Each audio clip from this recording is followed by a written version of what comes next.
When there's nothing left but the fire in my chest and the air that fills my lungs, I'll hold my tears and trade my ears for a glimpse at kingdom come. On the other side of misery, there's a world we long to see. The strife we share will take us there to relief and sovereignty. Oh, by God, we'll have our home again. By God, we'll have our home. By blood or sweat, we'll get there yet. By God, we'll have our home. In our own towns, we're foreigners now. Our names are spat and cursed. The headline smack of another attack, not the last and not the worst. Oh, my fathers, they look down on me. I wonder what they feel to see their noble sons driven down beneath a coward's heel. Oh, my God, we'll have our home again. By God, we'll have our home. By blood or sweat, we'll get there yet. By God, we'll have our home. The road is dark, the way is lost. My eyes, they strain to see. I struggle forth to find a friend to light the way for me. Oh, brothers, can you hear my voice, or am I all alone? If there's no fire to guide my way, then I will start my own. Oh, my God, we'll have our home again. By God, we'll have our home. By blood or sweat, we'll get there yet. By God, we'll have our home. Oh, by God, we'll have our home again. By God, we'll have our home. By blood or sweat, we'll get there yet. By God, we'll have our home.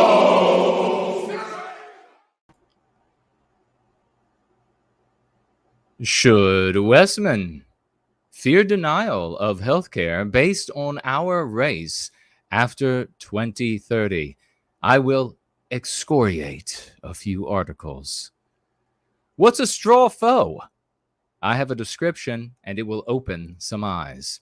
New videos from some of our heroes in service to white well-being, our rapidly growing community, and your calls and comments coming up. But before we get there, all adult children watching or listening to the stream with their parents or guardians, I ordered a chicken and an egg online today. I'll let you know.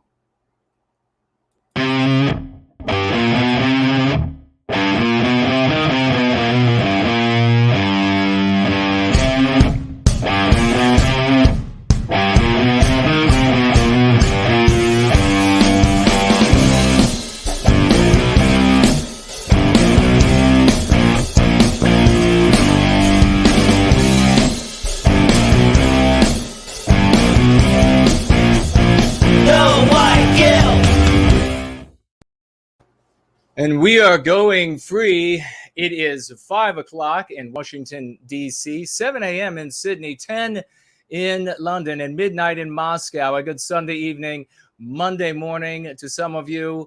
We are going free, ladies and gentlemen. It is magnificent to see you all, as always. I already see some magnificent heroes. Mr. Kat Fookers is with us, and Jim and Art Acrobats, the great 4-0, Jay Link.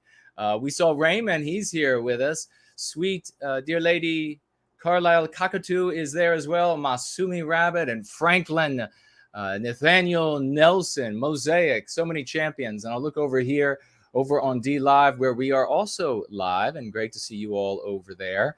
And we have Nomad, hello to you. And What is that one? It's certainly not my vision. I can't quite see. I know I see Promethean Healing over there.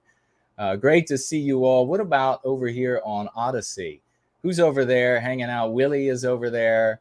And Chad, hello to you all. Great to see you all here today. We are going free, ladies and gentlemen. Who is excited about service to white well-being? It's one success after another, and we continue to have victories. That, my friends, is why we will continue where others will fall to the wayside, as they have so many and so often before. If you would like to financially gift over the course of this gathering, which will be about 2 hours to 2.5 hours, you may do so on Entropy at a cost of 15% to you. The URL is in the description below. You may also ask questions on the question widget, also affectionately known as the Tall Kevin widget to all of us. You may also financially gift over on Cash App. The URL is in the description as well. Cash App is at no cost to you or to me. If you would like to financially gift with a cryptocurrency, please head on over to knowwhyguilt.org, knowwhyguilt.org. Click on the financial gift tab. You will see several choices there for you to financially gift with cryptocurrency. You will also see a snail mail address at which you may write me. That is knowwhyguilt.org. The tab is financial gifts. And if you would like to tag me with any questions or comments over the course of the stream, please do so with No White Guilt. I think it's going to be that way on all of the monitors that are surrounding me here. And so therefore, the various platforms that you might be on watching and participating in this gathering. This is a participatory activity, ladies and gentlemen. The Going Free gatherings on Sundays, you're not meant to just sit here and just watch and be entertained. I'm not terribly entertaining.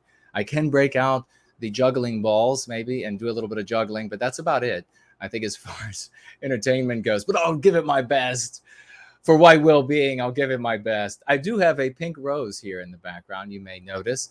A little bit of extra color to the background. And just making sure that everything over here is working just fine. And it does appear to be working just fine. And of course, Raymond, since we know Raymond is back, because there are a bunch of gifts over there of fantastic looking white women in tracks, costumes, and bathing suits, and they're dancing and they're bouncing around. The great Brand Danger is here. Great to see you, good brother. Simon JJ. Raymond likes to get my mind tripped up a little bit during the gathering, and it's all good fun. Thank you, brother. Dean Wood is with us. Jay Link says, eat some veggies and stretch your eyes, looking as far to the left and right as possible. If it hurts, those muscles really needed it. Racing drivers do it to help sight focus. Well, is that right? Maybe I will try that. Thank you so much. And we have the great Elaine Sabatino. Hello, sweet sister. Thank you for being here. And she says, No White Guilt is unstoppable.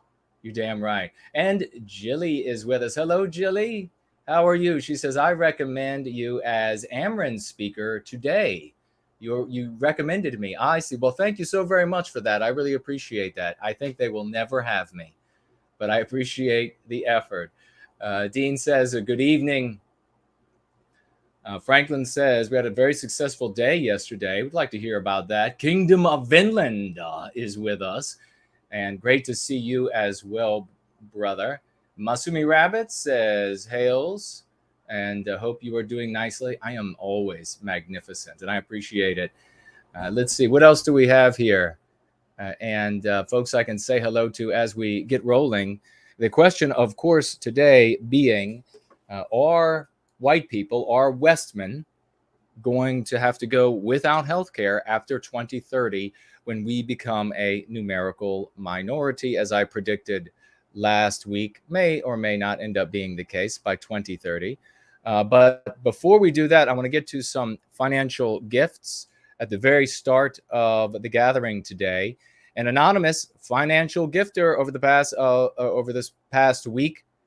Folks, get out your raucous emojis. I know we just got started, but you should have them all hyped up on sugar and whatever else you get them hyped up on before we get rolling. Maybe, beat them with a stick or whatever it is. Get them really fired up. Let them out of the cage. Because we have an anonymous gifter has financially gifted $100 US to get started this gathering today. God bless you, my dear friend. Thank you so very much for that.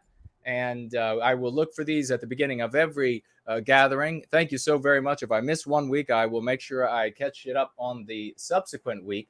We also had the great Amalahar financially gifting $34. So let's get some raucous emojis for Amalahar as well. God bless you, dear brother.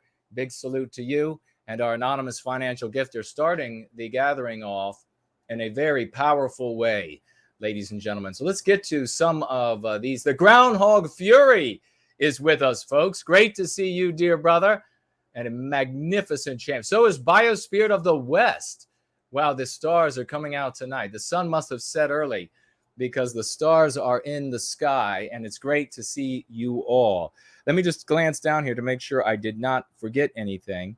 Again, folks, make sure that if you want to ask a question or make a comment, tag me on one of the platforms. I'm most likely to see it on YouTube. If you do not want your comment or question to scroll away, please post it on the question widget on Entropy. Again, the URL for that is in the description below. And let's get right into this.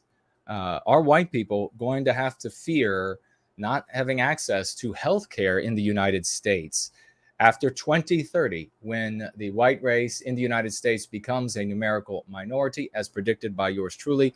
Perhaps I'm wrong, though. I know that CNN will have an accurate view on what is going to actually happen with the census and the population numbers. We're going to start off with, we got a couple stories here. We have doctors should talk about race and racism with their patients. Here's how is one headline. Op-ed, you know who really needs to be schooled on critical race theory? Your doctor. Well, the anti-whites, there's no end in sight. Another title, national study shows disparities in healthcare spending among race.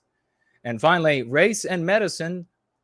5 Black people share what it's like to navigate race in healthcare. We'll take a quick look at all of these, folks, before we get into our lesson of the day. And let's go ahead and roll. This is from Stat Webzine. I guess it's something obviously associated with doctors. Stat.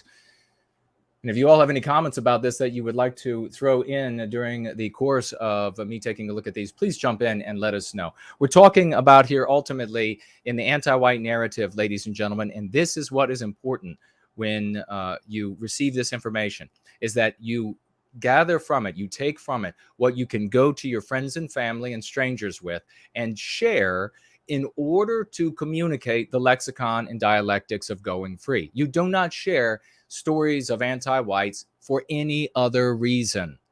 Do you understand? You do not share these stories for any other reason, ceteris paribus, of course, but you do not share it for any other reason. The whole reason for sharing anything that the anti-whites are doing is to empower the vagues out there, our brothers and sisters, whom we need to adopt the lexicon, specifically those 5 concepts that we were talking about, and maybe make a video about, maybe a Q&A about, but specifically those 5 and any others that you can fit into the conversation. Doctors should talk about race and racism with their patients, admonishes this author, Nigam. That's the last name of the author. Here's how. And we have a photograph here of some doctors. I assume these are doctors. And one of them has a lab coat on, and written across the back of the lab coat, and it doesn't look like it's been added there afterward, is written across the back, Black Lives Matter. And under the photograph, it says several hundred doctors, nurses, and medical professionals come together to protest against police brutality and the death of George Floyd at the, what is this? It's a Jewish hospital in St. Louis. Why do Black Lives Matter? A patient asked me. Why can't all lives matter? Asks the patient. And this is how the article starts out. It was just a few weeks ago into my residency, and I hadn't been expecting a patient to ask me that question. And I'm going to go ahead and stop right now, because what we're talking about in the anti-white narrative, again, and this is the only reason for dipping into this sort of garbage, is this is an MP that is called health equity or healthcare equity or equitable outcomes in healthcare. This is extremely dangerous, and no white person will be able to escape this. Of course, except for the I don't know, maybe the deca millionaires or what have you that will, and upward, that will be able to just buy all the doctors they need for whatever their issues are for them and their families. But this is about you and me and everyone else out there and our health insurance, and whether or not those who are non-white are going to be given preferential treatment in healthcare, which is what the anti-whites are arguing for now, as they are given preferential treatment and special privileges in hiring and promotion and admissions and loans and business and bidding opportunities and the like when it comes to the federal government. I certainly wasn't trained to respond to it, even though I, along with many of my colleagues, wore Black Lives Matter pins. Isn't that nice? Wouldn't you like to go to your doctor? Wouldn't you like to take your old mother or father to their doctor, and the doctor is sitting there with his or her Black Lives Matter pin on, and going to be treating your white mother or father? Or what about your baby? The patient, who identified as white, looked at me, an Asian American physician, with curiosity. Okay, so this is a Asian individual, racially speaking, and this person is talking about why Black lives matter, but all lives don't. Essentially, is this what I'm getting from this? I could be wrong, but we'll see. We could maybe reach out to this person and ask them to clarify. This is the mind of an anti-white. He writes, "Was it even my place to answer? I thought then. Both doctors and patients can have unconscious biases that affect medical care." Really? Yes. In fact, the fact that you are so anti-white, Niggle, the fact that you are so anti-white is the problem. You do have a bias, and it is in favor of non-white people. You're discriminating against white people. He goes on, maybe this person should lose his medical license. Yet medical education has fallen behind in teaching physicians how to initiate and continue dialogues with their patients about race. And here it is, folks, that anti-white concept that we never use. It is a vulgar word to us. It is just like other four-letter words and the like. We do not use this word, racism. So this doctor and these people, and this is an official online website that physicians read, and this is the kind of material that your physician is going to be reading. One of the many things physicians must do is ask their patients probing, personal, and often sensitive questions. Patients sometimes ask probing questions back, and doctors are expected to answer them honestly. In taking a social history, which is part of an initial encounter with a patient, we learn about a person's job, substance use, sex life, and more. Race hasn't been a standard part of this inventory, but should it be? Of course, the anti-whites are going to make this part of the inventory of questions that they ask, because they are going to be quizzing you in the future, quizzing your elderly parents, quizzing your children, and surgeons, physicians, techs. They're going to be quizzing you, and then if they determine that you are heretical to anti-whiteism, to whatever degree, you're not anti-white enough, what kind of health care are you going to get from them? We used to talk often about how you don't want to have some sort of tattoo that if you are in need of medical attention, they're going to see it and they're going to discriminate against you because they're going to say, well, clearly this person isn't anti-white enough. And so therefore, I'm going to drag my feet. I'm going to give them inferior treatment. But now they're talking about the anti-whites moving into healthcare. And this, of course, as I say, there is this concept in anti-whiteism, this equitable outcomes in healthcare. That is a real thing that they talk about all the time. And these articles are alluding to that.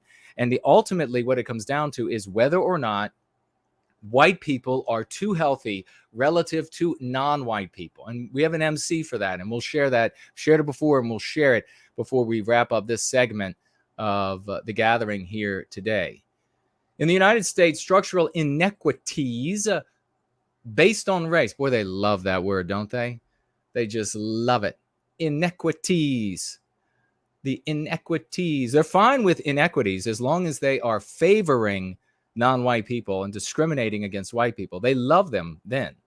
They just have a problem with them, or they just use them, rather, I should say, as a pretext when things are fair and they want to imbalance them in a discriminatory fashion against white people. Structural inequities based on race have been one of the most powerful determinants of socioeconomic status and health. Okay, sure. You just shared a superstition, Niggle, or however you pronounce your last name. I'll allow for you to come and correct me. I'm sure I'm wrong. But you've just spoken this fantasy. And so I would like to see some proof. You just stated something as fact, and I would like to see the proof of it.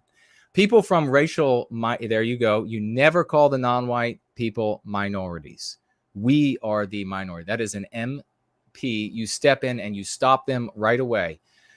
People from non-white groups are more likely, asserts Niggle, to encounter limited access to safe housing, healthy food, job opportunities, and education. All factors that negatively affect physical and mental health. So do you see the ramifications of what this filthy anti-white dog is typing away here and saying? That people, if they happen to have hit hard times, if they happen to be lazy, shiftless, do-nothing criminal SOBs, well, then of any race, then it becomes a problem if they are non-white. Because if they are all of those things, or some of those things, or one of those things, or one of the others that would lead to poverty and the like, and they happen to be non-white, well, then they're going to have a harder time getting access to things like housing and healthy food and job opportunities and education opportunities. And therefore, their health is going to be poorer. And if that's the case, if their health is poor as a consequence, well, then it is your fault, white man. It's not Asian people's fault, according to Niggle. It's the white race's fault if this happens to any non-white people. If it happens to white people, if they're criminal and dumb, and as a consequence, they have limited access to safe housing and healthy food, well, that's just fine for this guy. He doesn't care if they suffer, because when white people are starving, it is not nearly as starving as it is for non-white people. When white people don't have jobs, well, it's not nearly as bad as when non-white people don't have jobs. You see how this works in the mind of an anti-white? Therefore, these people who have poor health are suffering because of you. And therefore, if your health is better than theirs, then you are the problem. If your child's health and you're white is better than their health, well, then you are the problem. Something needs to be done to correct that. And we know the direction, the derivative outcomes of this sort of thinking, where this goes for Westman and Western kind. It goes in the direction of discrimination against us, of persecuting us. What does that mean? How will that manifest itself? Discriminatory practices when it comes to healthcare. Will the laws, will the rules on the books at your insurance and any insurance that you could potentially get, will they say that, well, only so many CAT scans have been allotted to white people for this 6 months, and that number has already been satisfied? I'm sorry, you will have to wait, because all of the remaining CAT scans, whether or not those machines are being used Haven't we seen this in so many other fields already when it comes to anti-whites? Things sit idle. Even though they're sitting idle because there isn't some non-white person who needs a CAT scan at that moment, you still do not get access because you are white. That is the kind of thinking that comes from something like this. Racial disparities are also costly. One analyst projected an economic gain of $135 billion per year in the U.S. if the U.S. eliminated racial disparities in health. What? Where is that $135 billion going? This niggle is just tossing this out there as though this $135 billion is going to make you feel better. This is one of these tricks that the anti-white typist here is pulling on you. Think about all this extra money. Well, who's it going to? And who's going to be paying for it? So what did the analysts do? Did the analysts look at the population of the United States at, say, 60% and say, well, white people had this number of CAT scans and that dollar amount came to this sum. So if non-white people, even though non-white people are 40%, we're just using round numbers here, that if they had that many CAT scans as well, think about how much more money would have been brought into the pockets of the insurance company and doctors. Think about it. Well, who's going to pay for that? Well, of course, the taxpayers, the burden of which is shouldered primarily by the white working class. Of course, ask CNN to make sure that that is the case.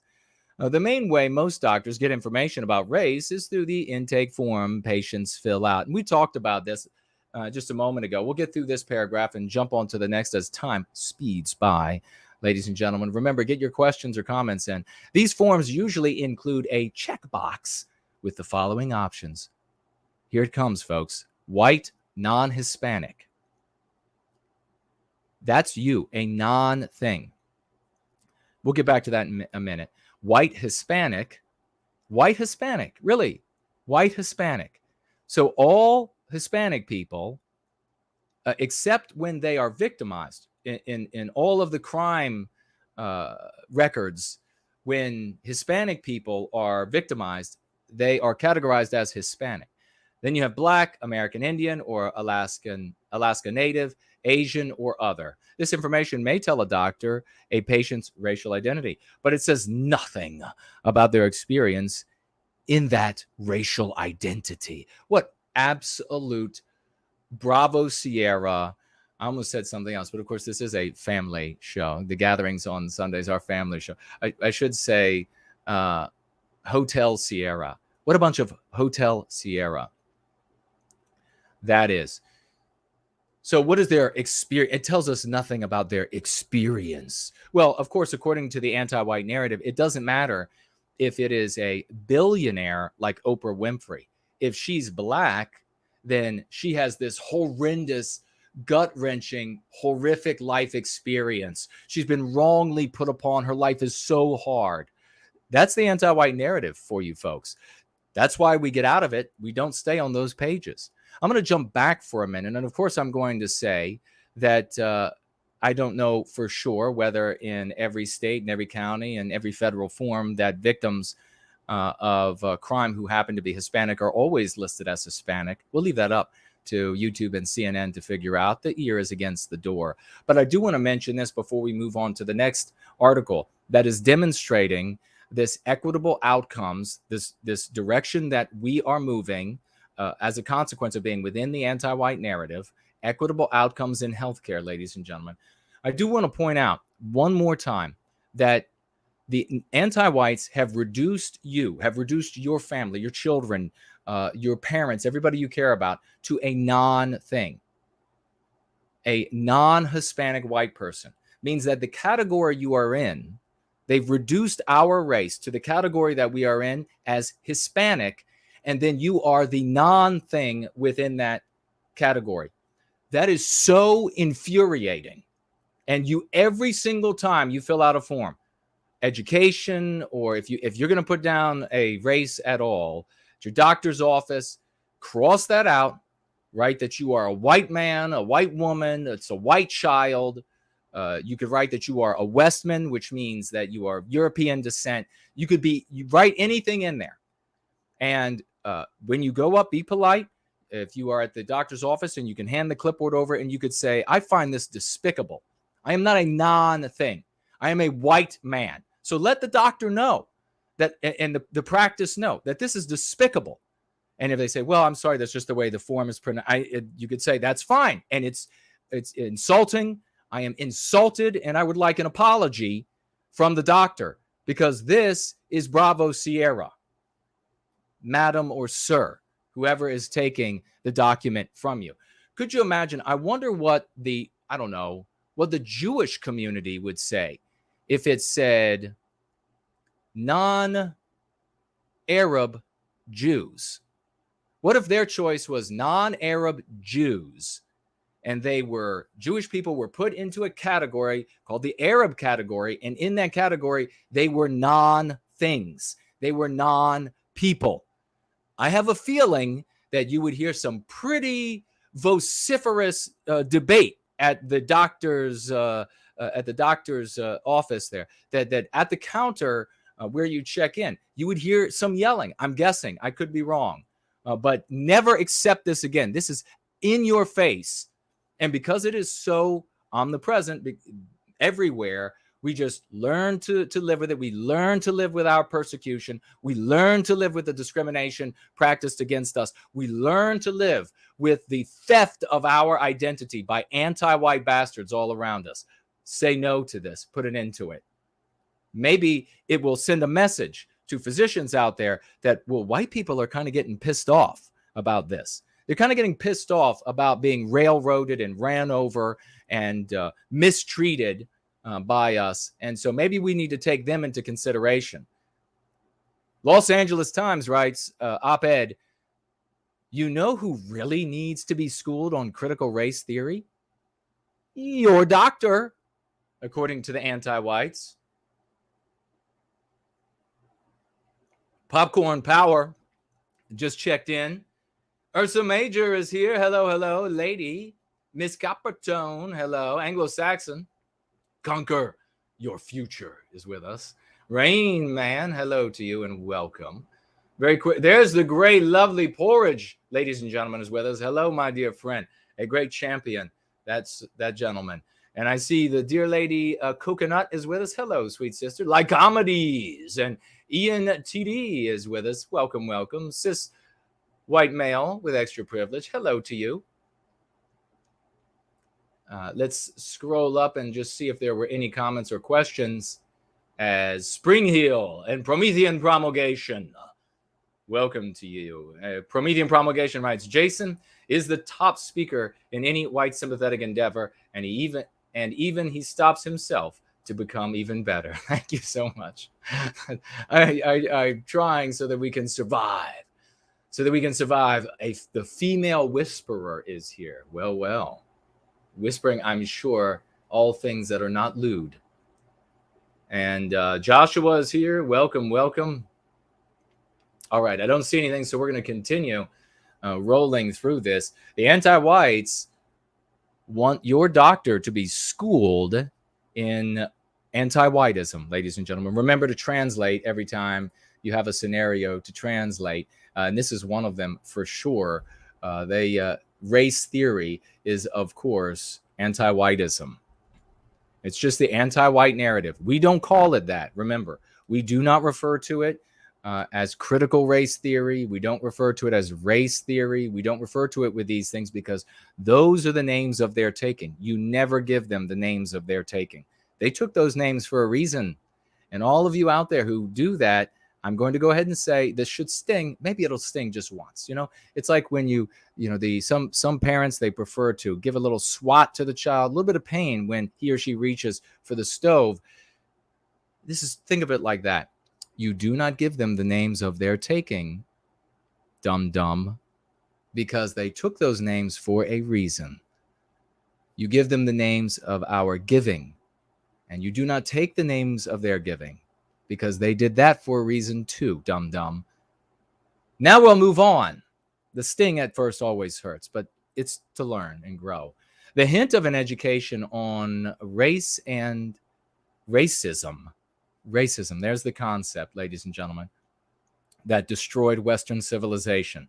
Are you going to say it? Are you going to allow folks around you to use the concept that destroyed, that defeated Western civilization? It's that concept right there, racism. I received in medical school involved a historical overview of the Tuskegee syphilis experiment and retired eugenics practices. Okay, so this Charisha is the author of this in the Los Angeles Times op-ed piece, talking about the kind of education that your doctor has to receive. Now, how many times has the doctor, before they get to you, before they get to your mother or your daughter or whatever it might be, and to work on them, how many times have they heard how evil white people are? Will that undermine their, I don't want to say their skill, their desire? Will that undermine their willingness to do right by you, your mother, your son, your father, your daughter, whatever it might be? Will that undermine? I say yes. I say yes. If they're taught over the totality of their life how evil the white race is, I think that it is entirely likely that they are putting less effort into the care that they give your parents, yourself, your loved ones. Now, if you were to, you're wondering, well, could that be true, Jason? You know, maybe you're a conservative and you're brand new. Could that be true? Well, if you're a conservative, let me put it to you this way, because then you'll be able to understand it. What if everybody learned how evil another race of people were, and over the totality of their lives? Pick any non-white race of your choice. And then those people end up having to go to doctors who have learned that from the cradle all the way up to the moment that they are treating those individuals. Might they mistreat them? Might they not give all of the effort and sensitivity and knowledge to the treatment as they otherwise would have? You know, you are agreeing now. So exactly. As I rotated on the wards, race came up again as a vague tool to help narrow a diagnosis. A vague tool, as though it's it's so this Trisha who's typing away is trying to downplay something that is a reality about the races of mankind. It's just a vague tool. Just that some races maybe get some diseases at a higher rate or not at all compared to other races. Or, of course, check with your medical caregiver to find out if any of that is the truth. Let's see. New black patient with severe headache, blurry vision. Think hypersensitive crisis. I wasn't taught why hypertension might be more prevalent in the Black American population. And then in parenthetically, hint, genetics is not the answer. White people are the reason why. Obviously, because these people are anti-white as all hell. You have a photograph here of doctors as well, all of them women. And are any of them white? Maybe. I don't know. How many weren't filmed? Of course, they're wondering about the George Floyds out there. Enough is enough, says another sign.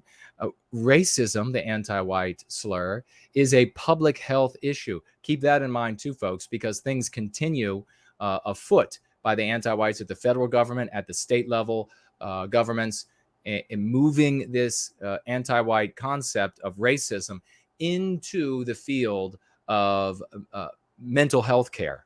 And saying that, of course, it is a problem mentally for those who are not anti-white enough, those who are heretical. And then get this sign, anti-blackness kills. Wow. Let's continue. That's the effect that we are having, folks, with anti-white. So this is the Los Angeles Times. You're wondering if we should celebrate or not. You're wondering if any of the other methods are the way to go or not. Wow, look at that. Anti-blackness didn't appear until anti-white appeared. I was never taught that black newborns delivered by a white doctor are more likely to die than those delivered by a black doctor. My God, this is in the Los Angeles Times. That is absolute hogwash. That is absolute nonsense. What kind of study would conclude?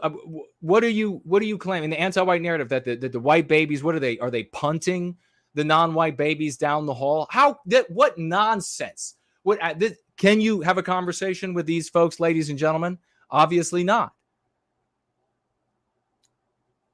Or that federally sanctioned redlining in the 1930s still increases the odds of black majority neighborhoods having shorter life expectancies. Now, it's not their decisions that they're making, because there are plenty of black people who made decisions to get out of bad environments, and they had the ability to get out of bad environments, the wherewithal to do it. They put their mind to it, and they got to safer areas. Just like there are white people in very bad areas. But that doesn't matter to anti-whites like Trisha. It doesn't matter. All that matters is if they are non-white and suffering. White people suffering, that is an equitable outcome. Non-white people suffering, then don't you know that black babies who are delivered by white doctors are more likely to die? I mean, can you believe these people that actually believe these anti-white superstitions? These seemed like more than just weird coincidences, writes Trish, as she inhales the incense at her desk before treating you in you're in the little cubicle of a doctor's office that just set us at the examination room. She is inhaling deep the incense of anti-whiteism before she walks in there and says, "Oh, I thought you were non-white. I'm going to give it another 10 minutes before I give you some substandard healthcare treatment. We'll make you wait a little bit longer." We're going to jump over to another story because we are running low on time. National study shows disparities in healthcare spending among race, by Brian. This is over at the Sentinel. On Monday, the LA Sentinel and other media outlets attended a virtual press briefing by a bunch of liars. I added that part. I'm sure it was totally honest people. On healthcare disparities, a recent analysis conducted. Now, remember, folks, there are going to be disparities because there are going to be people who are dumber, people who are criminal, people who have so many bad things that happen in their life that they end up in a gross place, and people who learn a bunch of horrible things about how to live, people who are white flighting and trying to get away from their white flesh, and so they're ruining themselves with drink and drug and covered in tattoos and whatever else it might be. But all that matters is that is any non-white person out there unwell? Because if there is a non-white person out there who is unwell, then that, my friends, means that white people have caused it. A recent analysis conducted by Health Metrics and Evaluation at the University of Washington School of Medicine and Anti-White Nutjob Education revealed inequities in healthcare spending among race and ethnic groups. The study showed, now, of course, they always massage the hell out of the data. You always have to look at it. When I worked on the Hill, I would see them make these claims, the anti-whites, and I would go to the study to actually have a look at it, and you would see that the anti-white author of the study was massaging the data to arrive at an outcome that he or she or it wanted. The individuals participating and conducting the study, massaging the information, starting with questions to arrive at anti-white conclusions. And so take a look and you'll find out. And in some cases, outcomes of studies that weren't conducted by anti-whites for the purpose of achieving an anti-white outcome actually say the opposite of what the author of some stories will say. And I've seen that printed in regimes media at the highest levels, those sorts of things. So check it out for yourself every time. The study showed white Americans gaining the most from healthcare in comparison to other races. What does that mean? Gaining the most. You're paying, and then you're getting healthcare. It also revealed not minorities, non-whites, are least likely to receive outpatient services or prescription drugs. They're least likely. Now, why are they least likely? Of course, is the question. Is that even true? Is the question when you read these sorts of things, ladies and gentlemen, when you receive this sort of information. At the beginning of these stories, you always will see the anti-whites will begin with their thesis. Their thesis is rooted in the anti-white narrative. So it's fiction. They then will use anything they can, that which they create, that which they can cherry pick, whatever it might be, to arrive at the fiction of the anti-white narrative. So there you have it right there. You cannot win if you stay in their story, ladies and gentlemen. The studies show that white Americans gain the most from healthcare. How do you debate with an anti-white who is practically getting their information from witch doctors? How do you debate with? You don't. You simply don't. Because they're going to cite this garbage, and you are not going, it's just going to be a yes, it is, no, it isn't scenario. So you move on to the next person. If it's just a white person villainy signaling, you have an opportunity to help them go free, at least empower them with the lexicon and dialectics, especially those 5 key concepts. White races are benefiting the most from healthcare. I wonder how that is. Okay, and also revealed that non-whites are least likely to receive outpatient. Is that even true? Is that because of the decisions of non-white people themselves? Is that because they're actually comparing the overall numbers rather than the percentages? So is it just that, well, there are more white people, so more white people are getting health care than non-white people? That is the kind of thing that anti-whites do all the time to mislead you in order to keep you trapped in the anti-white narrative, to prove the anti-white narrative. You don't debate them here. The rest of the article is going to be filled with the same thing. I'm going to jump on to the next. Race and medicine. 5 black people share what it's like to navigate race in health. It's so hard. How do you even, if you are black, how do you even go to the doctor? I mean, don't you just know they just throw you out? I want, all of the black people who are helping us to combat anti-whiteism, to put an end to anti-whiteism, they should be speaking up in the thread of this video. They should be speaking up and saying what absolute nonsense this is, that not a single non-white person, black or otherwise, has a difficulty navigating the healthcare system. On the basis of their race. They might have a difficulty for other reasons. They might have a difficulty for many other reasons, just like white people might have a difficulty for other reasons. But it's not going to be because they're being held up on the basis of their race. But this is from Healthline, ladies and gentlemen. So it's yet again another one of these stories. This is Race and Medicine, a series dedicated to unearthing the uncomfortable and sometimes life-threatening truth. The life-threatening, really? Who's writing this garbage? The life-threatening. They just pluck them right out of Hollywood, don't they? Give us your best fiction writers, and they will write the news.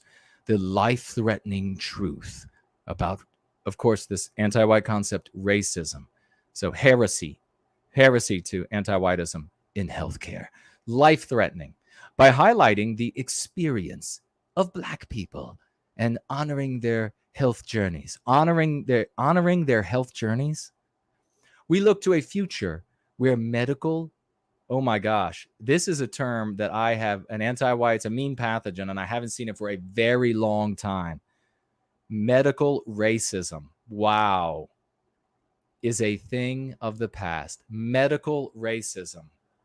So how do you correct the anti-white concept of racism in the police department? You stop hiring white police officers. You stop promoting white police officers. You begin hiring non-white police officers more than you have been, and more than their percentage in the population, and more, promoting them more and more. How many places do you look? Fire chiefs, captains of police departments, everything are non-white people who have not paid their dues. For non-white people who have paid their dues, more power to them who attain those. That's magnificent.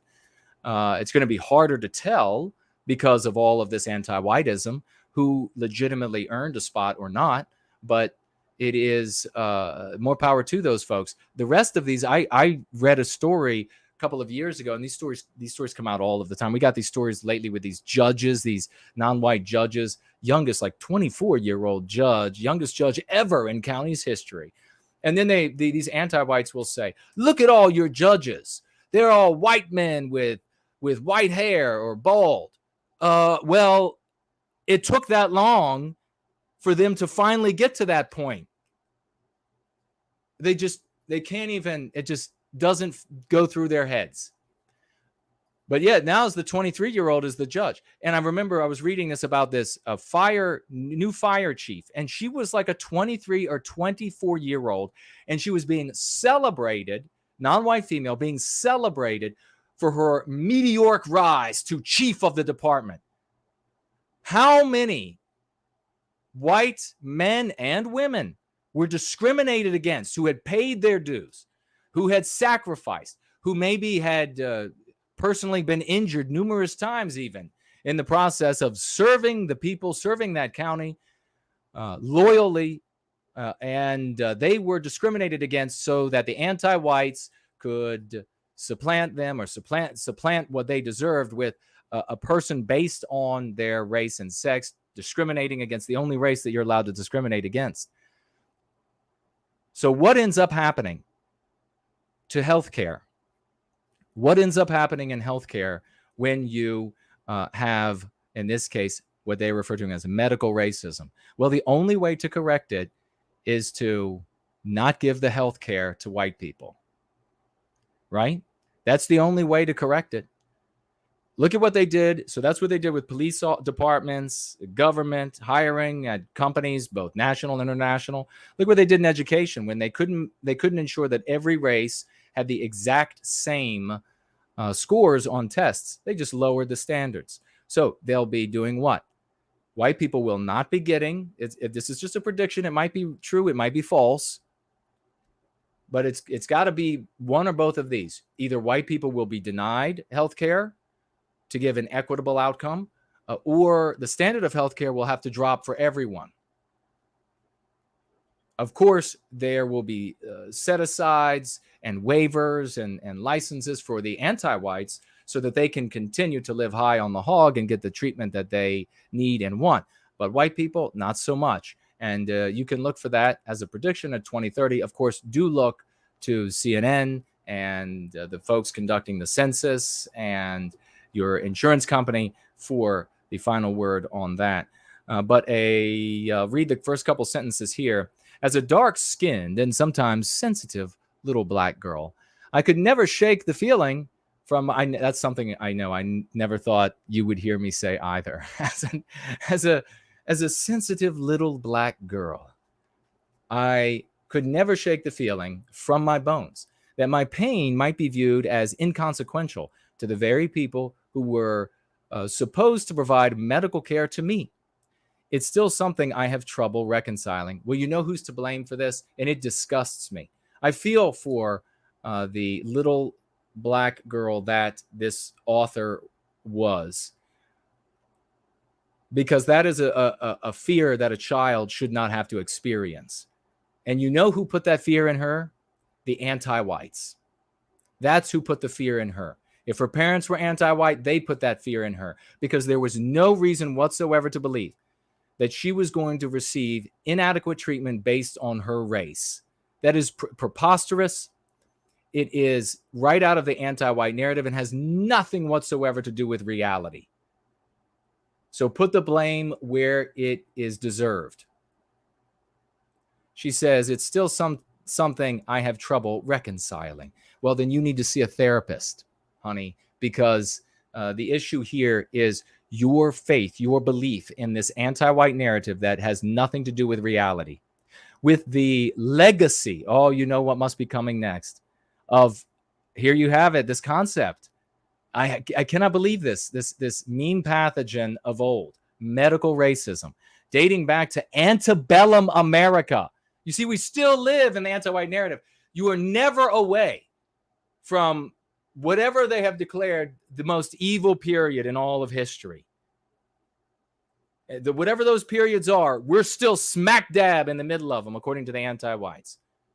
With the legacy of medical racism, so heresy to anti-whiteism, dating back to antebellum America, it's no surprise that Black patients seeking treatment today are still mistrustful, cautious, and protective. Okay, so what's the end result going to be? We don't have to read any. I haven't read any of these before the gathering either, folks. But we already know what the story is going to be with the anti-whites. They're not going to be able to say, well, the problem you can see here is that the doctors in America, they have rules about treating non-white people with inferior care.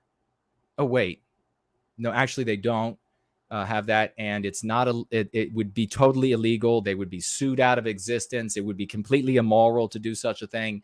The entire regime's media would come down on the smallest towns, one doctor in the smallest town of 25 people, and would ensure that he or she is destroyed for all of history. That even the town is destroyed for all of history for having something like that as a rule or a law or a code. Nothing like that exists. So what are you going to end up seeing anywhere? So what are you going to end up seeing?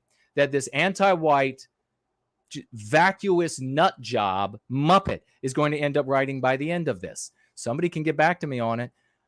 It's going to be that Black people, in this case specifically, but non-white people in general, feel mistrust, and they feel like they have to be extra cautious, and they feel like they have to be extra protective, and therefore they get inferior treatment. They feel that way because white people have made them feel that way. So you, white people, have to suffer more. You have to turn over more. You have to give up more. You have to apologize more. You have to be more deferential.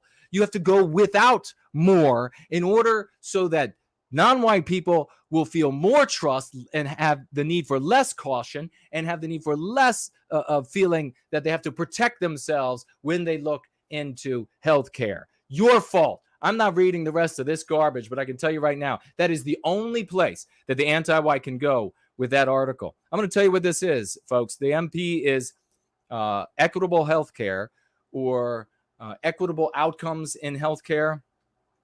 The MC to that, the MC, which explain, or the explanation to it, I guess I should say, what it actually means, and the MC in the way that you turn it around on the person who's trying to push this upon you or sharing this information, is that equitable outcomes in healthcare means that no white person can be healthier than the sickest non-white person. Because if a white person is healthier, if a single white person is healthier than the sickest non-white person, well, then you don't have an equitable outcome. Where else do you see the use of the word equitable when it comes to society and even the church and where we have to live, your education, community centers, community groups, and the like? Where else do you see the word equitable and how it's applied?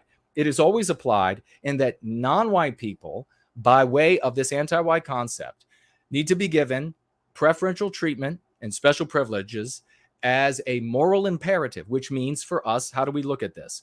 How does it affect us? It means that the moral imperative is that white people must be discriminated against. White people must be persecuted, or the system you have created is not moral. Now, take that word equitable. Anti-whites are using it in government. They're using it in business. You see in education. You see how they use it there. Take that exact same concept, move it over to healthcare. And what does that mean for you and your family, everybody you care about?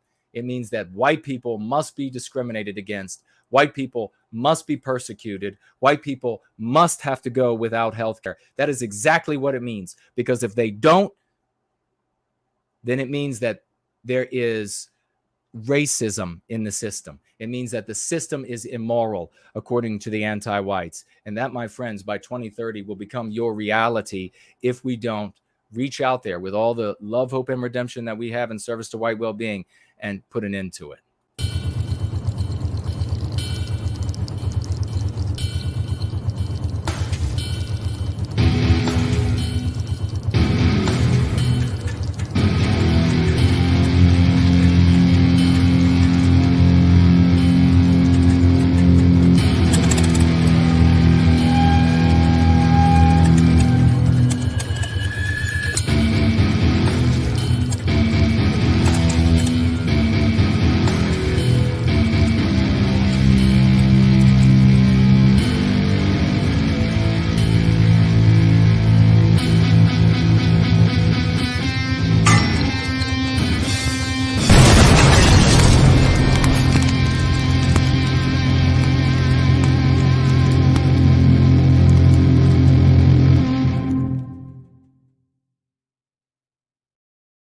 Let's keep rolling, folks. We're going to jump right into this concept, straw foes. What are straw foes? Folks, this comes from this concept, or put into concept form by First Last. So let's get a big round of raucous emojis for First Last. I will swing back around and get to your questions or comments on this equitable healthcare and outcomes and the future for healthcare of the white race in the United States as soon as I get through this.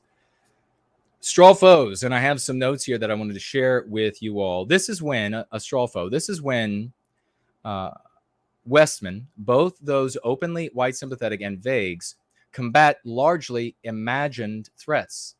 And so these imagined threats, they can be concepts, they can be individuals, but they are imagined foes. Examples of straw foes in the midst of all the harm, for example, that we're having done to us in the United States, across Western civilization. In the midst of all that harm inflicted on Western kind and the damage to the United States, the Republican Party sanctimoniously lectures the entire base of that party and all the rest of us on the need to address slavery in Africa. Another example is conservative thinkers browbeating their audience to combat abstractions, such as abridgments of law and order or fairness, rather than acknowledge the racial basis of the attack on Western kind and Western civilization. Another example, final example, is Republican straw foe is the problem that illegal immigration is not fair to massive legal immigration. And we all have heard those quite a few times. Most who combat straw foes are on the right side of the political spectrum, which of course only exists within the anti-white narrative. It doesn't exist in our story. They combat straw foes because it's safe to do so, which is not true about combating anti-whites. They retaliate. It is also to combat the anti-whites, and anti-whiteism is also, if you remain in their story, to be immoral. Of those who combat straw foes, some are misled to believe that doing so will satisfy some socio-political objective. Of these, most are aware to some degree that they are safe. Most are aware to some degree that they are safe when combating a straw foe, though they won't readily admit this awareness to you as their motivation. They also will lie to themselves about the efficacy of fighting a straw foe in the service of their socio-political objectives. So you have anti-whites who are endeavoring to take away the right to self-defense, but you'll have plenty of white people out there who won't talk about the fact that it is a racially based attack. They'll just talk about the Second Amendment for everybody, and they know that the foe that they go after is a straw foe. There's nothing there, nothing to strike back at them. And that at the same time, they're hoping that they can somehow achieve that objective, sociopolitical objective, of retaining the right to bear arms by combating this straw foe, if only in an oblique, or the straw foe, if only in an oblique way to their actual objective.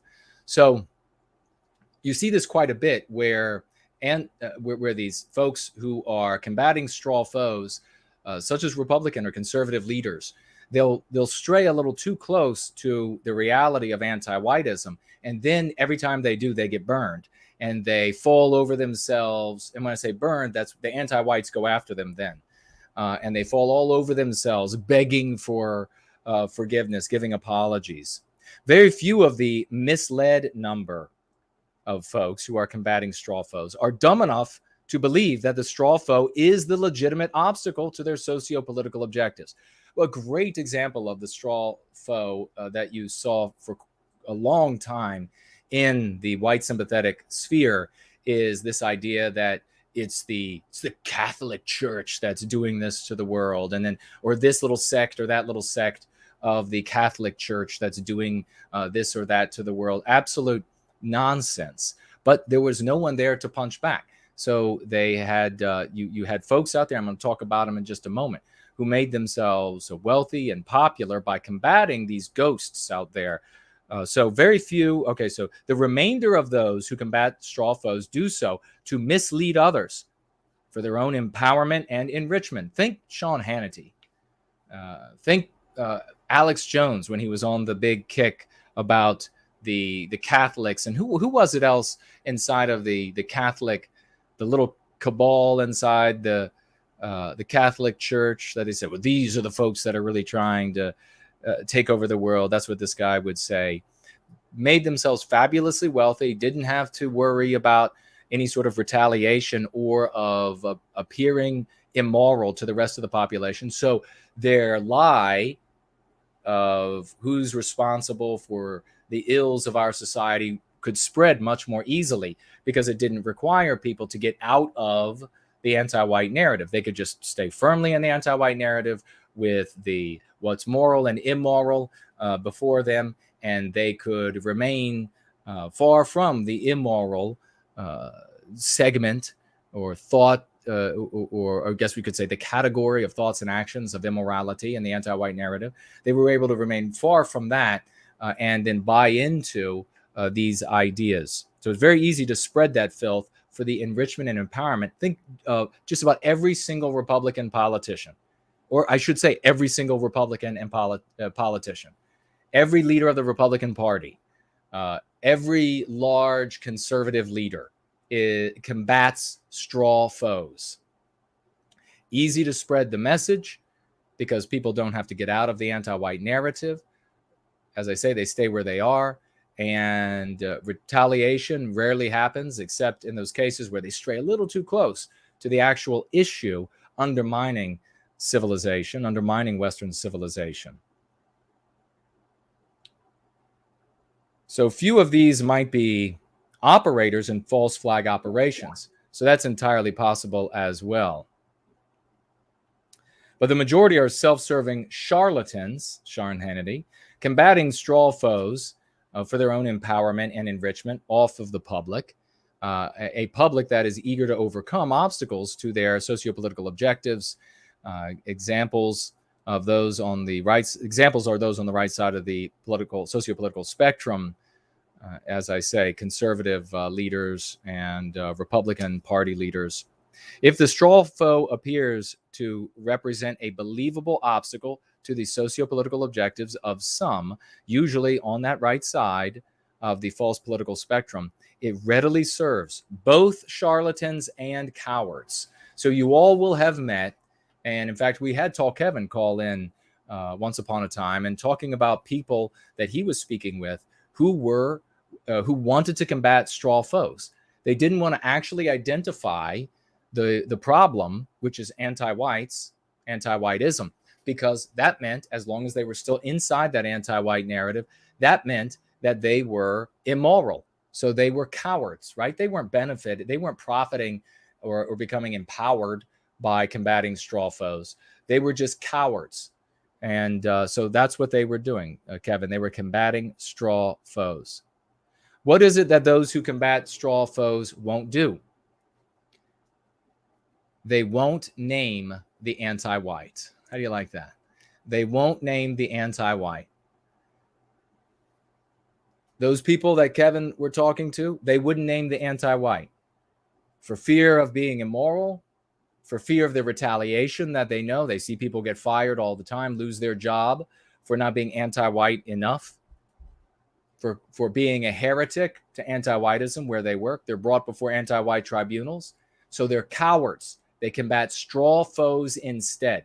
And you can tell folks this. You can tell them outright, you're combating a straw foe because you are a coward. You won't name the anti-white because you know damn well and good that is what's behind what's going on. You know damn well and good that it's an attack on Western kind, but you won't say it because you are a coward.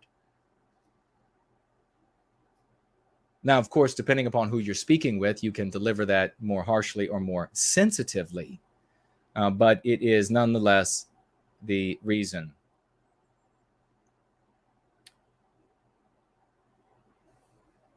And with that, I will take a look at your questions if you have any. We'll jump on over to Entropy, and we have 2 financial gifts. First is from Kara. Thank you so very much, financially gifting $10 US. Thank you so much. And writes here, hush crime in the case of the Ashley Babbitt murder. Precisely. You talk about this, very well stated. When you bring up the murder of Ashley Babbitt, then you refer to it as a hush crime. It holds so much power beyond what you think just on the surface, using hush crime. Use hush crime when you talk about Ashley Babbitt. If the races were reversed, total chaos in the streets. Well, why would there be chaos in the streets? Because of the anti-white narrative. Because the anti-whites would use their regime media to press the buttons in the minds of those that they have programmed with the anti-white narrative to get them fired up, to get them embroiled in another controversy, to get them out into the streets galvanized and destroying, to really make them overnight into anti-white terror troops. Absolutely right. Make sure, folks, if you were going to talk about Ashley Babbitt, you say her name once. You say hush crime 10 times. You want to leave the concept hush crime with the audience. One or more. We also have, let's get those raucous emojis going for Mosaic. Financially gifted $25. Thank you so very much. And writes here, thank you for all your hard work, brother. Well, God bless you. And thank you so very much for those good words and that kind financial gift to White Wellbeing. Let me take a quick look over here. And we have the one and only, ladies and gentlemen, I love Jesus Christ, as financially gifted $10. Thank you so much, sweet sister. And she writes here for White Wellbeing. God bless you. And thank you so much for that. A true champion. I will have a quick look at the live chat, and I will say hello to Juana. Hello to you. 0022. I think I got a message from you, and I messaged you back. Direct message, I think it was, on Twitter, maybe. And any comments or questions I'm looking for now. Tom is here. Hello to you, and welcome to the gathering where we heal and grow and take back our destiny on every level from the anti-whites. Patty is here. Hello to you. Science learner, remember. Hello to you and welcome. Southern Bloom is with us. Hello, sweet lady. Ghostman Riding. Hello and welcome. Mark is here. Welcome to you. Spambot. Hopefully not an actual bot. John is here. Hello, John, and welcome. Sliding through, I won't, the odds that I will see if you just write Jason in there is pretty slim, or NWG. You have to write no white guilt, tag me as no white guilt, and that will make it easier for me to see.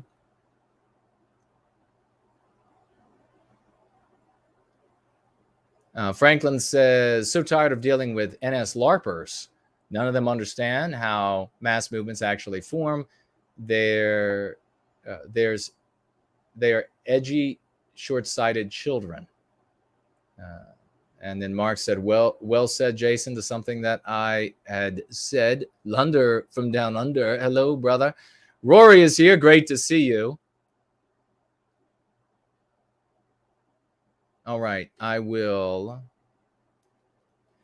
Natarific says, will you define straw foe again? It's something that is used in lieu of the anti-white and anti-whiteism that is actually destroying Western civilization. And a big Promethean hails to you, 0022. So it is anything that they can blame or put your eyes on or focus on. For example, this thing about slavery in Africa. Of course, slavery anywhere is a problem, but there should be an end brought swiftly to it where it can be brought to an end. Having said that, as America burns down around us, Republicans who are voted in office to put an end to the destruction of Western civilization need to be honoring their constituents who voted for them and putting an end to anti-whiteism. They need not to put their efforts elsewhere around the world, because doing so will enable them to gain points with some and avoid any sort of blowback or retaliation or looking immoral in the anti-white system. I mean, let's be realistic when it comes to Republicans and Democrats. The Democrats are always going to hold the moral high ground because they are more anti-white than the Republicans. The Republicans are anti-white, but the Democrats are more anti-white. So they are always going to hold the moral high ground in the anti-white narrative. Now you say, well, the moral high ground, it's the moral high ground in which we are forced to live. What the TV says, because that's what everybody is going to submit to ultimately. That's why you turn that damn thing off or get rid of it, whatever it takes, ladies and gentlemen. Whatever it takes. You don't want to continue to imbibe their filth. Masumi Rabbit says, so it's like a decoy, an anti-white decoy. I wouldn't necessarily call it anti-white. A decoy created by the person creating it could be anti-white. I don't know how, or to various degrees, I don't know how anti-white, say, Sean Hannity is. He could be more than less anti-white, I don't know, or the equivalent of Hannity. But if he's less anti-white, he could still be a red herring. Julie just said he could still be fighting a straw foe in order to enrich and empower himself. He doesn't want to actually have to combat look at all that I have to incur for actually calling out. I mean, even from the white sympathetic sphere, calling it what it actually is not enough for them. Look at how many years went by where they did not want to name the anti-white. They wanted to name other things, and other peoples, but they didn't want to name the anti-white. Finally, it's being taken up, and they will end up all adopting it once everybody in society is pushing it. So it's anything that a person can claim to be combating as the thing or one of the main things to put an end to the woes of society. You see charlatans all over YouTube who are doing this. It's the Illuminati, for example, all of these conspiracy theories. They combat, and they know there's no blowback from combating the Illuminati. They don't have to look immoral to the general population. They don't have to do what we're doing, which is building an entirely new story in which we are the heroes and we are the moral ones. They didn't have to construct. They wouldn't even be able to construct it. They don't have the intelligence to construct it. So that is effectively what it is. Natarific. So yeah, the Dems are the real racists. Yes, is a straw foe.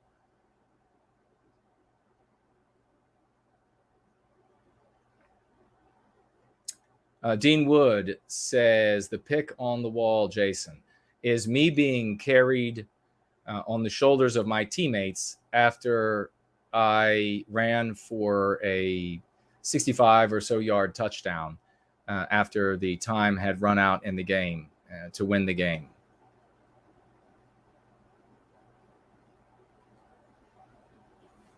That is what that picture on the wall is.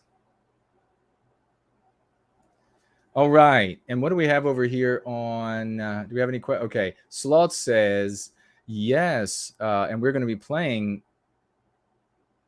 this piece of music in just a moment. In fact, I know I have it here somewhere. Yes, right here.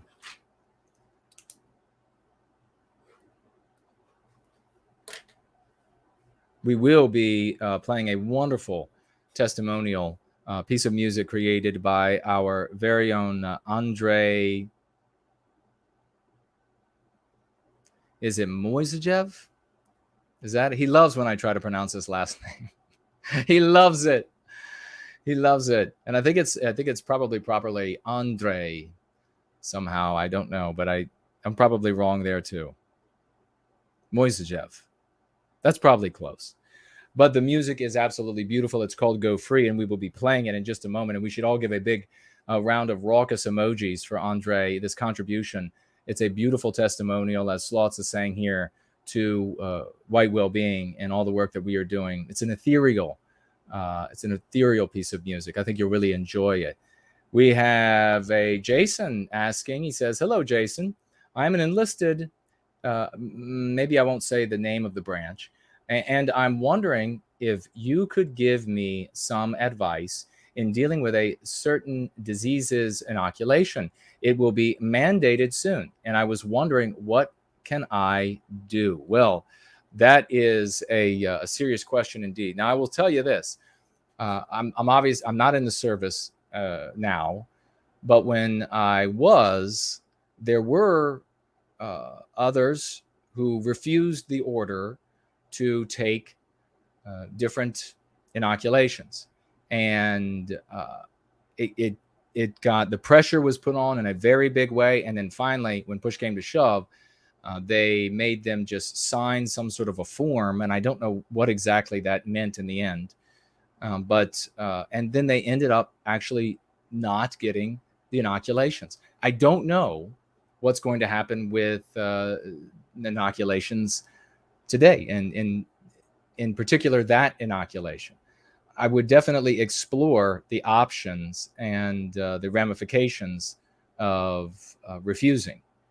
And it is an order, so I would investigate. I mean, I'm sure there's going to be some sort of penalty, but if it were me, I would be looking into every option, every single option.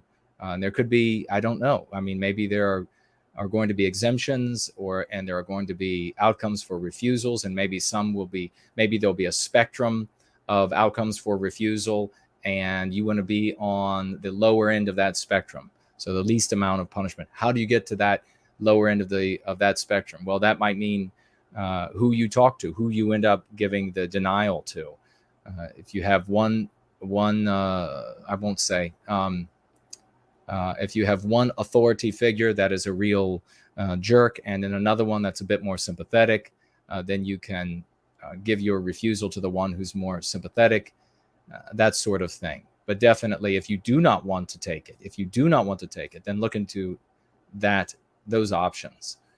Educate yourself on everything that you can do, and the exemptions might also be a genuine possibility. But I sorry to say that I don't know more. I'm not in the service presently, so I know there's a big push. It might maybe you'll end up with something like they have in government, what they're pushing for, which is inoculation, or what is it, like weekly or something testing. So look into that as well as an option. Francisco says, "What are your thoughts regarding openly white positive political parties?" Well, a political party that is openly white positive, an actual political party that is openly white positive, is unlikely to be permitted to be licensed in the United States, and I don't know how this is going to be abroad. But in the United States, the Republican and Democrat parties always work together to destroy third parties so that they can't gain traction, they can't gain membership. Furthermore, so you're going to have to contend with that. Not only the government itself and the anti-whites in government's refusal, but also both the major parties and their donors working in conjunction and maybe even in collusion to destroy the upstart. They've done it countless times. The other problem is, if you are given license as a political party, then every single person who donates money and participates, their names are known to the federal government. So the federal government gets all of those names, and that would be a very easy list to use to go if there were ever going to be any sort of harassment. I wouldn't say a roundup, but in any sort of harassment of people who are white positive, then that would make it very easy for the government and their anti-white henchmen to go around and plague these people, get them fired and from their jobs, maybe take away banking privileges. Who knows? And in worst case scenario, certainly 2030 range, you could see the claim being by anti-whites in government that, well, you financially gifted a political party that was, especially if that, you're talking about white. I put in, folks, by the way, I inserted white positive. Francisco did not write white positive. Francisco wrote pro-white. So that could be white sympathetic. So if you are if it's a white sympathetic group that is in any way, shape, or form playing the villain in the anti-white narrative, it will be very easy for anti-whites, maybe even before 2030, but certainly by 2030, to say, oh, well, that was a terrorist group. And so anybody who financed a terrorist group has now financed terrorism. And then you can imagine the ramifications of that. So we're getting to the point, remember, I've talked about for a long time how it's not enough to be anti-white. You need to be in today's society to succeed and to get by as a white person. But you need to be anti-white enough for all time. So in 5 years, you might get fired from your job because 20 years ago, you were at a golf club that was 90% white. That is how anti-white you would have had to have been. To be absolutely affronted that the club was 90% white, you'd never be a member of that. So as things get worse and as the non-whites grow into the numerical majority of the United States, and the vast majority of those demonstrating that they vote anti-white, and then you have a contingent of the white population very anti-white, voting anti-white, the kinds of things that will come forward are pretty eye-opening. So now that doesn't mean that there isn't a possibility for something like a white positive political party, but because human ingenuity can't be modeled. So there is a possibility for a white positive people to get together and form a party. But the root of your question is, will a political party have success? And the answer is no, absolutely not. There will be no success from a political party. No voting or violence is going to recapture our destiny. And that is a fact. No one will change that. That is where we are today. So don't waste your time. Don't waste it. Nothing will ever come of it. You'll come back to me 10 years later, 5 years later, 10 years later. Yep. If you're honest, if you have a good character, you'll come back and say, yeah, you were right. That didn't go anywhere. They never have, and they never will. It's worse than it was 20 years ago, 40 years ago, 50 years ago, far worse. And yet those efforts went nowhere. So there's no hope. There's simply no hope. These are people, these ideas, I understand where it's coming from. I understand the desire to want to do something, that feeling of frustration, that feeling of desperation. I know it's a scary thing. I understand. I sympathize. But it's a drowning man grabbing for straw, and something that looks like it's buoyant, like a piece of straw, and in this case, a political party or a political endeavor, and you reach for that, it's not going to help. You're going to end up wasting your time. And if you end up participating in some sort of stupid event where you end up getting doxxed or what have you, then you suffer the ramifications of all that group of people have signaled to society. So it's not just you. So you in your world could be nothing but beds of white roses and white positivity. But if you are financially gifting and participating in whatever fashion with a group of people who call themselves a club or a party or whatever it is, or have achieved party status, then whatever they have signaled, you will be held responsible for. So just remember that. If you want to participate in such endeavors, you are going to be held responsible for what they're signaling. And it might be a laugh for you. It might be, you might be able to pump your fist a little bit at times, but it's not going to be worth it for you and your family down the road. Things are not getting better. 2030, we are the numerical minority in the United States.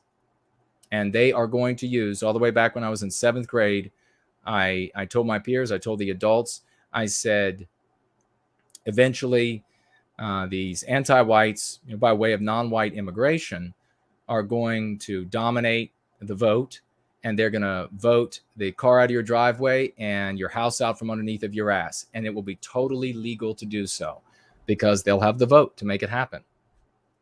So keep those things in mind as we move into increasingly turbulent waters. I really appreciate the question, friend Francisco.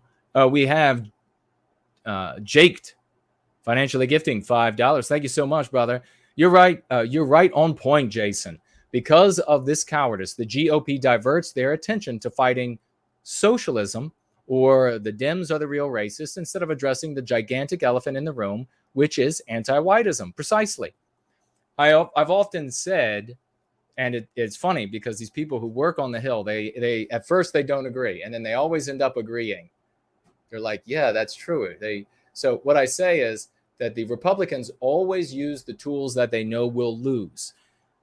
So those tools are composed of both the straw foes and also particular types of lawsuits and particular types of motions or political machinations that they then tell their constituents, oh, this is going to do it. We're going to win with this. But they know when you actually look at the details that there's no hope of winning. They choose those tools and those straw foes on purpose because they just want to maintain their spot at the trough. They like that $200,000, nearly $200,000 salary. But more importantly, they like all that inside info, which they all become millionaires off of. They like the fame. They like being protected by the security. They like the sex they get from the whorehouse that is the Washington, D.C. and the federal government. So that's all they're doing. It's just they play to lose every single time. And if you understand that, then you understand everything the Republicans are doing. So they're never going to come out and say openly certainly at the beginning of their career, once they're really into it and they realize what's going on, they're never going to say this is anti-whiteism and we got to put an end to it. It will be a very cold day in some corner of hell before one of them actually stands up in that fashion. Let's jump back over here, folks. We are going to, in just a moment, partake of the melodious tones of Andre. And let's give him a big round of raucous emojis if you haven't yet, and we will be right back. Exactly what people think, and this is extremely dangerous to our democracy.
That wonderful piece titled Go Free by Andrei Moisejev.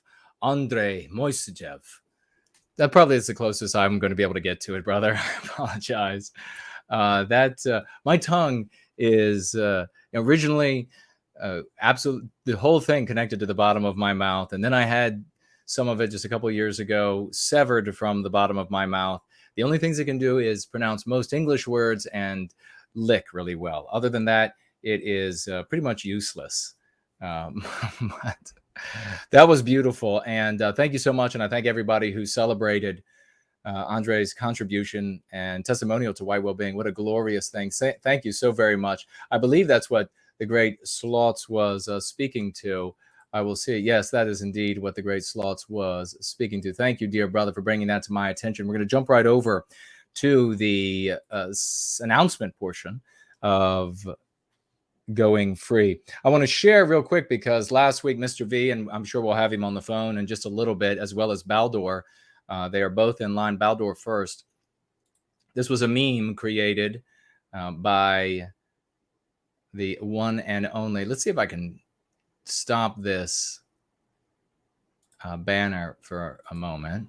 So this was a meme created by Mr. V, and he shared last week. It was apropos, and when we have him back, we'll have him speak to that. Now if I can only find how to turn it off, that's. But thank you, Mr. V, for that. I did want to share that with everybody. And let's see, what else do we have here? Next week, I'm going to be sharing an email from Slotz, which I still have to get to, with some white pills that he shared with us. And thank you so much for that. Great Slotz. Let's get a round of applause for Slotz and all of the effort that he puts into service for white well-being, a true champion. Let's see here. Oh, Final Blossom, folks. If you did not see on, I guess it was Twitter, and I don't know if I can, maybe I can figure out a way to do this. Let's see, to share some of this. Maybe. He made a magnificent video, and I will share that with you all here, at least some of it, I think, in a moment. And he also painted some rocks himself, like our great Elaine Sabatino. And that's really, the video is music and by the great Fornull, and then Elaine Sabatino's beautifully painted rocks. And he also painted some rocks to distribute in, I guess, in maybe the surrounding area, to give out maybe to people. Maybe that'd be the best way to do it. And they made Semyagog raised a concern about painting rocks, and if they're not really pretty, then maybe they will end up getting used by anti-whites to throw through windows and damage things, maybe harm people, and that would then end up causing us to look bad, and police, I'm sure, to investigate us. So perhaps he gave the suggestion in the future, maybe, small pieces of lightweight wood. I think probably what he was thinking was something like maybe driftwood or something like that, painted. That would make it, of course, impossible to throw through a window or through a home. So nothing heavy, of course. No, like 4x4, like a severed segment of like 4x4 that you could really hurl. That would be maybe even worse than a rock. But it was magnificent. So let's get a big round of applause for Final Blossom. This guy, I was saying the other day, Is there nothing that this champion in service to white well-being can't do? Every time I turn around, he is 5 minutes ahead somehow, or whatever it is in time, and he is doing everything from painting rocks, making videos, making audio tracks, making signs. It's amazing. He's a true champion in service to white well-being. So a great deal of applause. And let's see if it's possible for me to share some of this video that he posted on Twitter. You know what? I might not be able to. Maybe I can. No, you know what? I'm going to try it. We'll try to share it. We'll try to share that maybe next week. And right now it has to be on another browser on this machine. And I'm not sure how it's going to actually render for you all. But it's a beautiful video. And it was 3 of my favorite people coming together in service to white well-being. Really beautiful. And it's going to reach a lot of hearts. And thank you so much, Final Blossom, for all of your service to white well-being. And I think maybe moving forward, like Semyagog said, we should get away from the lovely painted rocks and instead use lovely lightweight painted pieces of maybe driftwood or something like that, so that they can't be used to then be hurled through somebody's home or business or through a car's window driving by. You know, that's the kind of thing that anti-whites would do. Another hate hoax, and trying to bring the law and the ire of the law and society down on us, as though any of us in service to white well-being would ever throw a rock at someone. Of course, we never would. And talk about, and I don't, it would be really a special sort of anti-white police officer that would think, yeah, that makes sense. That's what they would do. They would put their name and web address painted on a rock and then hurl that into somebody's head. That's exactly what they would do.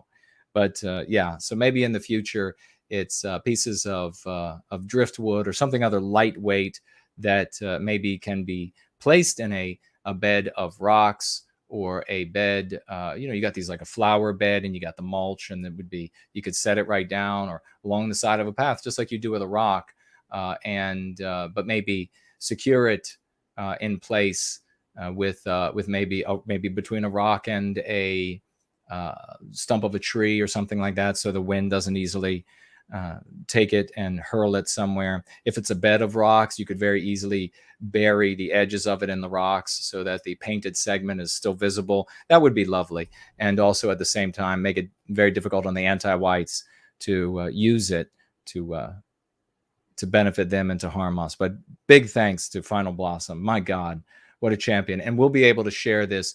Brother, if you have I know you emailed me. Is it a video on, you know what, I bet it is. I bet it's a video on his YouTube. And so I can just share it as a screen share, or pull it off and share it next week. That's what I'll do. I'll put a little note here to myself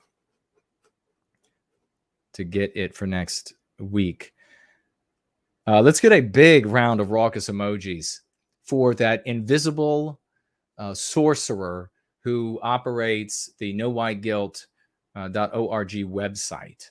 That guy has powers that I cannot begin to explain, and does so much in service to white well-being. And that website is a big part of it. God bless you, brother. Thank you so very much. He and whatever team of elves or whatever it is, Keebler elves or whatever it is that help him to make things beautiful and function properly. God bless you. Thank you so much for your service to white well-being.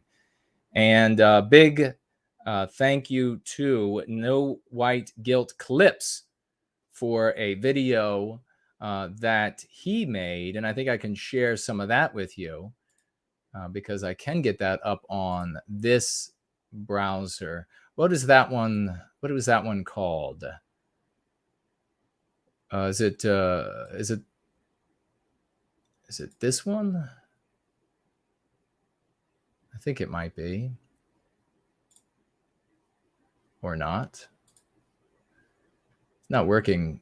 The software is not working very well today. This is it. Listen to a second. When the first racial breakdowns from the 2020 census are reported this week. For 5 years now, the U.S. Census Bureau's annual updates of the 2010 census have estimated that the nation's white population is shrinking, and all population growth has been from, here you have it again, a mean pathogen, people of color, excluding Westmen, Western kind, from humanity. Point that out every time. Only anti-whites do. That is a magnificent video. What he actually did was he took the gathering and the things I was saying, the articles I was reading, he put that on screen with me, moves me around, edits a little bit of it, makes me sound a lot better than I actually sound. It makes the information far more powerful than it was when I delivered it. So God bless you. Big thank you. Round of raucous emojis for the great no white guilt clips. Thank you, brother.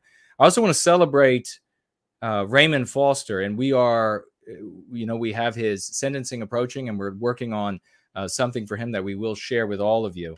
But he has posted a couple of videos, and I did want to share. I think I lost one of them. Did I upload? Maybe I did. No, maybe I didn't. Maybe I did. If I have them here, I will. I don't see them, regrettably, but I will share those as well with you. So a big round of raucous emojis, because even with this sentencing hovering over him, he continues his service to white well-being. A sentence that could be something as light as a fine. I don't know how heavy the fine, but even years in jail.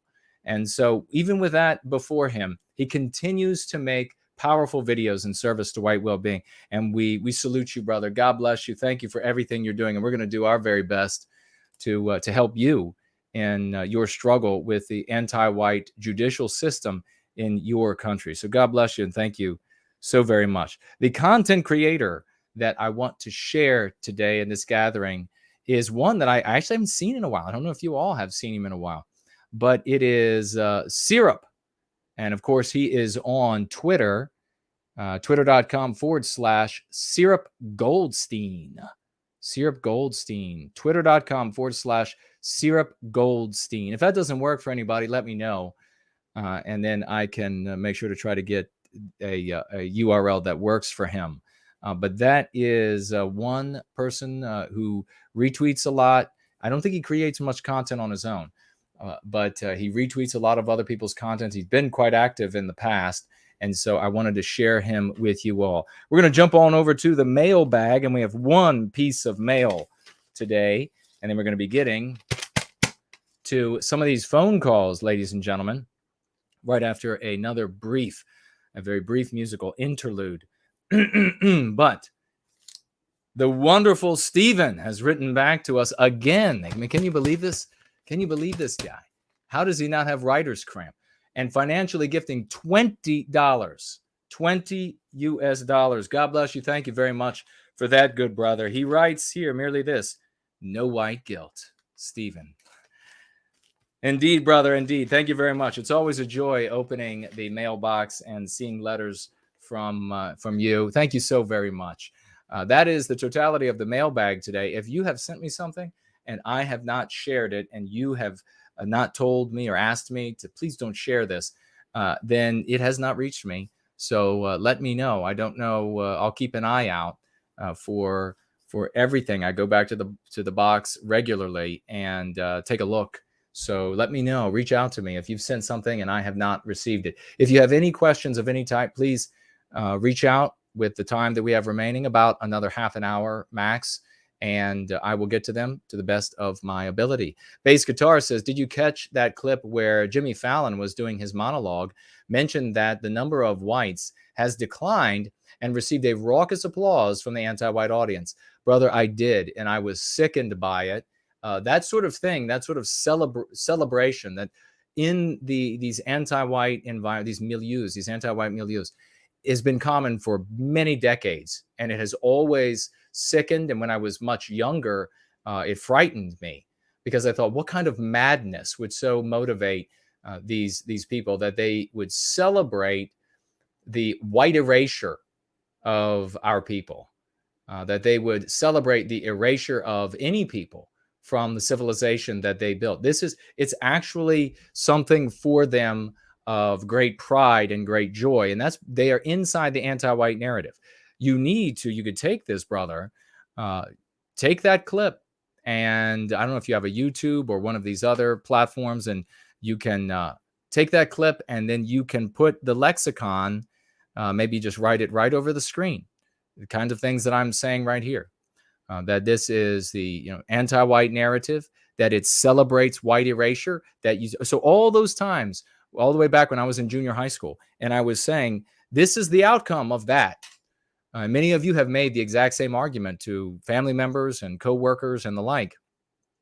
This is the outcome, that people are celebrating this as it's some white erasure, as it's some moral imperative, as it's some great good.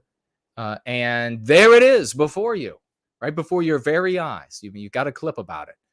So it's an excellent way to share. This is obviously his audience. No one is going to be able to claim, not even the most brain dead conservative is going to be able to claim that, well, these are just some sort of fringe dwelling freaks. That's not how the Democrats actually think, or the liberals, or the whatever they want to call them, God's chosen cherubs, whatever the conservative imbeciles want to call them.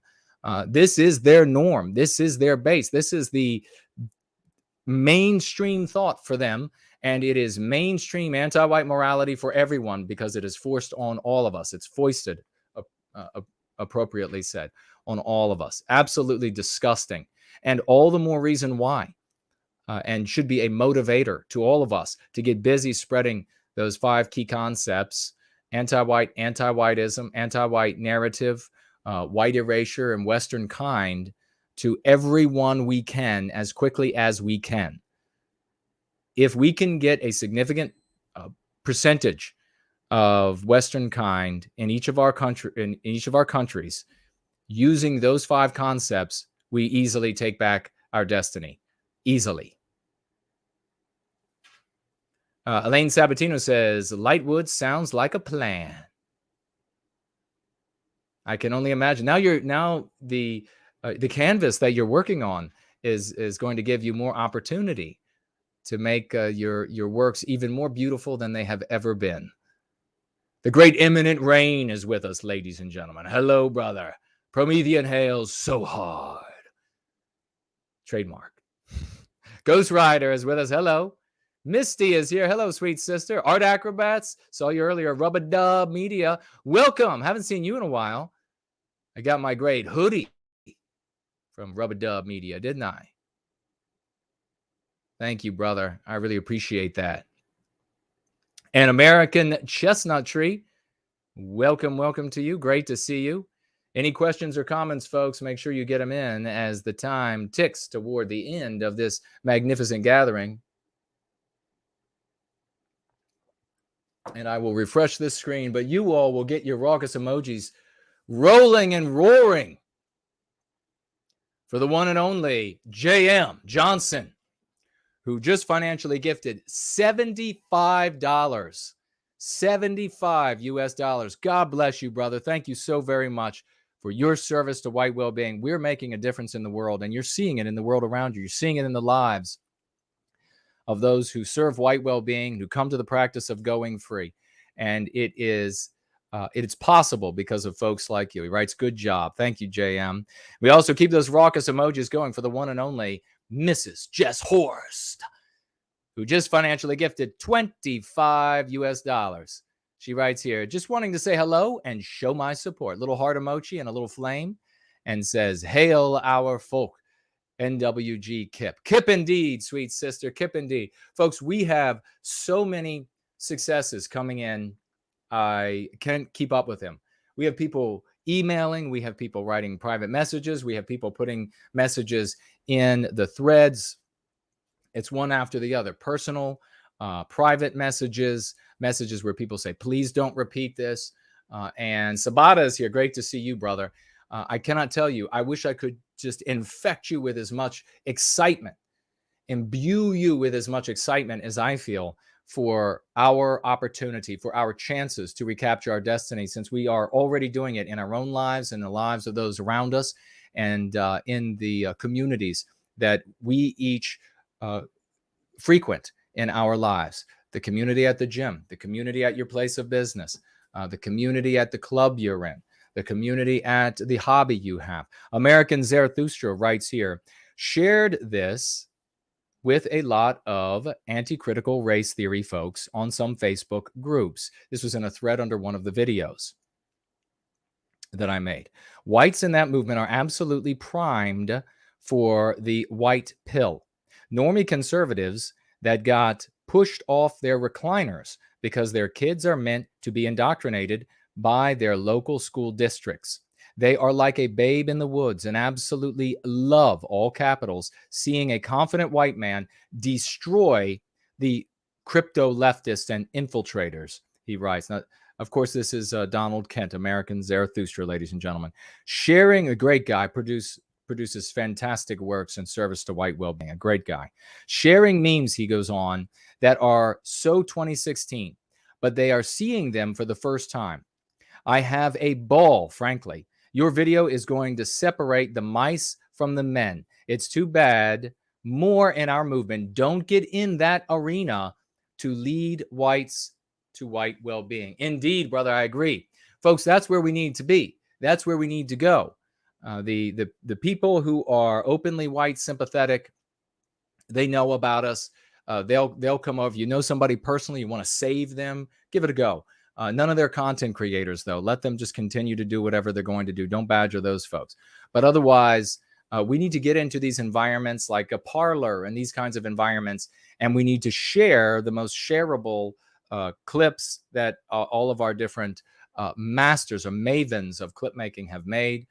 We need to share the URL for the live stream when we go free on Sundays with these folks, because they are ripe for hearing a way out of the final pages in this story. Because I'm going to tell you what, that anti-white narrative, we talk about it all the time. The anti-white narrative, it's a book just like any other book. And when we were back in the 1950s, where we were still deep from the end of that book, we had many pages before the end of that book. Many of those pages, of course, are dyed with our blood, stained with our blood, still wet to the touch. And are stained with our tears, still wet to the touch. We are much closer to the end of that book. And that means that more and more of our brothers and sisters are going to be able to see the end in sight. And they're going to be looking for a way out of that story. They're not going to want to follow it all the way to the final grisly pages for them and their children and all of us as a people. They're looking for a new story, a way out. You need to be there as a hand that comes down out of the sky of that story to pick them up and bring them over into a new story where we are the heroes, where we name the villains and we name ourselves the heroes, where there is a morality, where we are the good guys and those who seek to white erase us are the bad guys. They are the immoral ones. Now's the time. It'll never be more propitious than it is right now to reach our brothers and sisters. One of them who we need to reach out to today before we go, then we're going to come back and take calls and any other questions you might have, of course, any financial gifts, is our very own Richard Wagner, who we heard last week is in a bit of a bad state right now and needing our prayers and our positive energy. So I want to make sure that he knows that we are thinking about him and we love him and we want the best for him in the situation in which he has found himself.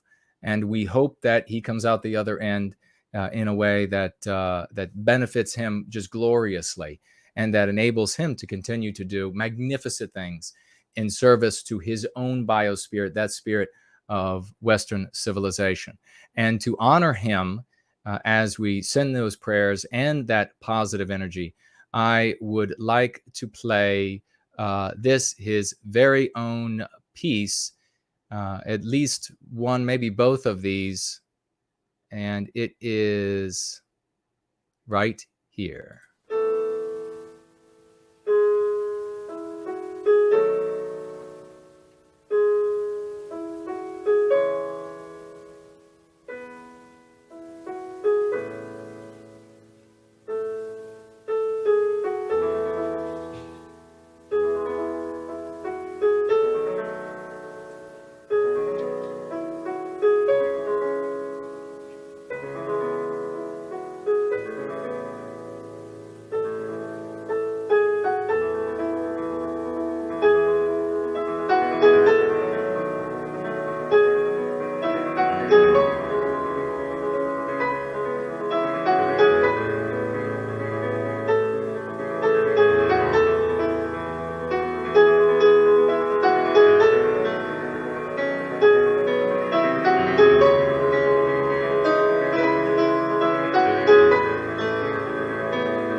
Absolutely beautiful. A brilliant young man. Thank you so very much, brother.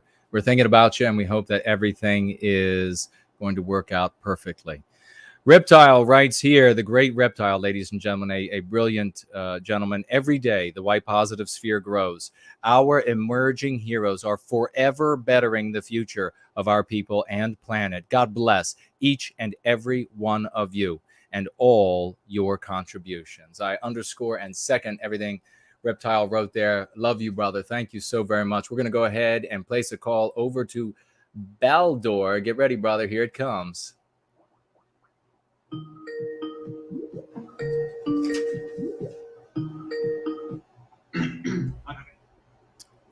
How are you doing, brother? I'm doing well. Thank you. Great. Let me grab what's on your mind while I grab our list of translated words.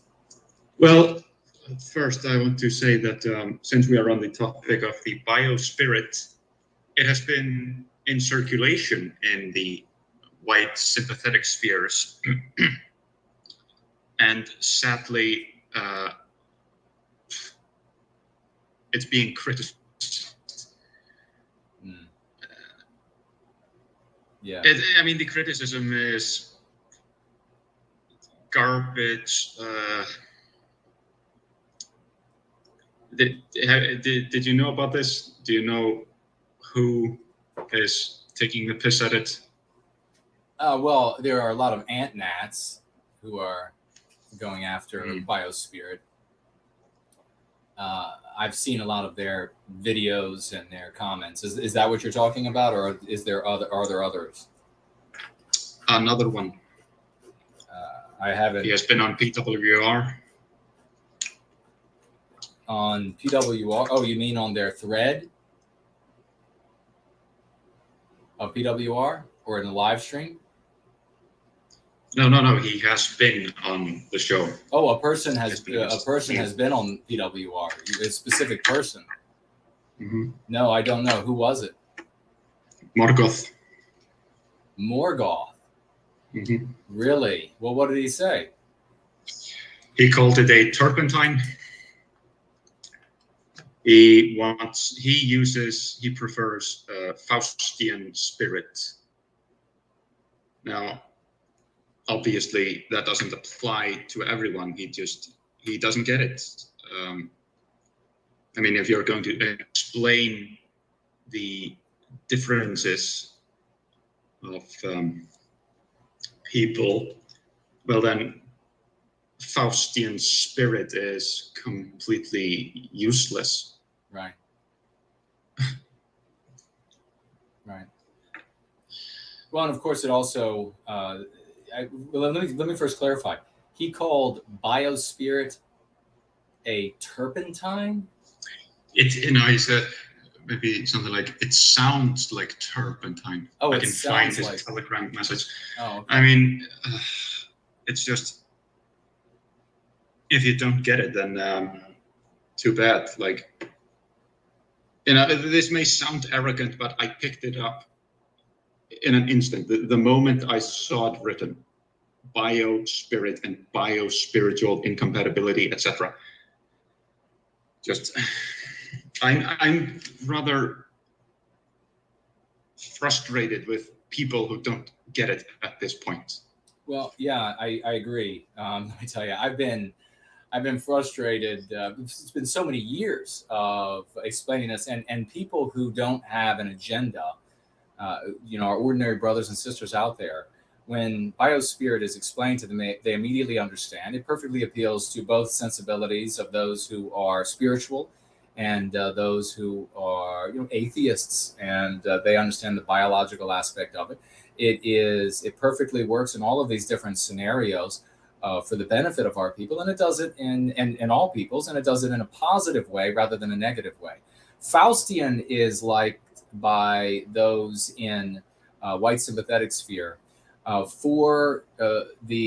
they'll make other arguments. Like I've even heard people try to claim that everybody knows about Faust, and everybody does not know about Faust.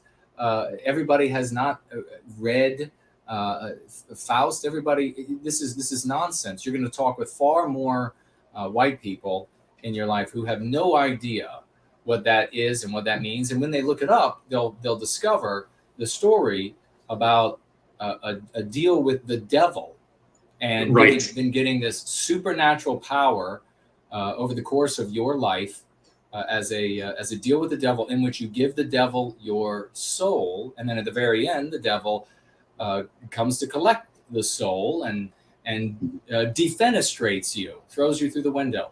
So this is so. Most of the time over the years, when I've encountered people who want to use Faustian spirit, there's some big part of them that likes the idea of being the antagonist in the anti-white narrative. They like the idea, you know, in all of these movies and stories and books that we read, we see that, you know, the bad guys are imbued with strength. They're imbued with power. They have to be, or the defeat of the antagonist would be meaningless. So these folks who love this idea of playing the villain, of being the antagonist in a story, they relish those moments in the story where the bad guy has not yet fallen, where he's still totally empowered. He's this great adversary, and he's this menace to everybody else. He strikes fear in everybody else. And that is a sense of empowerment. For those who have no power, that sense of being powerful enough to make others afraid, it can be intoxicating to some people. But one needs to understand the negative side to being the villain in somebody else's story. Number one, you're pointing out what is absolutely true, that biospirit very easily, neutrally explains the scenario. It very easily explains that there are differences in mankind. Each race of mankind has their own biospirit. The creation or the projection of the biospirit is in aggregate is the culture of the different peoples. That's how we know there's such a difference between the races' biospirits. We can talk about the harmony created by our biospirit in the different ways creates harmony for us. The biospiritual incompatibility when it comes to the different races and the creation of cultural arms race. It works beautifully, very simply, and in a way that does not project the villain in somebody else's story. Faustian spirit does. It projects the villain in somebody else's story, this deal with the devil. Why would a normal person is going to hear that and look it up if they don't already know what it is, and they're going to say, why would these people want to associate with the devil? Why would these people want to associate with getting powers from the devil and giving their soul to the devil? That's what normal people are going to end up saying. That's my criticism of using Faustian spirit. It is confusing. It also is a cul-de-sac that leads you into this dead end of being the villain in somebody else's story. And so I would politely disagree with Morgoth on biospirit versus Faustian spirit. But I don't know what else. I mean, if he was saying something more, you know, directed at me than just biospirit or not. But I disagree. I certainly disagree there. Yeah, I agree. Like you said, Faustian spirit, it has a negative connotation. People think of the devil, making a deal with the devil. Like you said, you're playing the Satanist villain. I mean, it's, you know, there's a subversion going on in the white sympathetic spheres where groups are infiltrated and Satanism is pushed. And so this plays directly into their hands. It is so dumb. I get pretty frustrated with it. Yeah, and there have been at times, it's short-lived. But there have been at times this attempt to conjure, and again, this is the consequence of people being powerless, to conjure some sort of magical power, and it may be that it's attempting to. Some are trying to reassert this sort of thinking and run from that, folks. I mean, that's crazy. I think I saw Ian saying something about, Faust isn't necessarily the bad guy in the story. That's not exactly what I'm specifically saying. What I'm saying is that the general vague out there, when they say, well, what is this? What is this Faust? And they look up, it's about a man who makes a deal with the devil to get extraordinary powers. They're going to conclude that those who would identify with that are villains. I mean, it's a simple, 1, 2, 3, making a deal with the devil. So it's been used as poetically in earlier times, poetically, to talk about elements of our desire to overcome or that sort of thing. But never in and of itself an identifier for who and what we are. Who and what we are is definitely not exemplified by making a pact with the devil for supernatural powers. That's not something that you would want to convey to ordinary Western kind, because they're not going to identify with a group of people who say, well, our spirit is that of exemplified is making a pact with Satan for supernatural powers. It's silly. And then what will happen is, of course, the defense of that is, well, technically that isn't exactly what it means, but, and then you have all of this. You don't have time for that with a conversation with a vague in the public. You don't have time to explain all of this nuance to them. And they're going to have Wikipedia at their fingertips, and they're going to be able to read all about the author and that character. Let's jump on over to we'll do this and we'll do that. There we have it, brother. And where did we leave off on this list? We got 3 to do, and then we have one more call. The great Mr. V is going to come on. Yeah, we were at biospiritual harmony. Okay. Take it away. That is lífmóðs samhljómur. So pronounce that one more time. Lífmóðs samhljómur. Okay, so for the harmony part, are we in Icelandic? Does it convey what it does in English? That it is this rapport spiritually with each other. That it's an active thing. Is that what it's conveying in Icelandic as well? Yes. Fantastic. This is as close as it gets. Yeah. Perfect. And it sounds fantastic as well.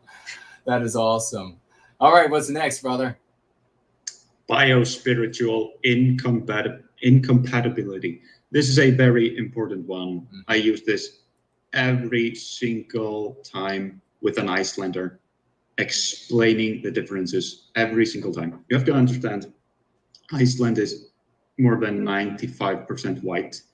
And so most of our people here are in a bubble.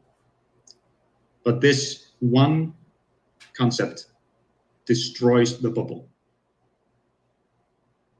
Biospiritual incompatibility. That is perfect.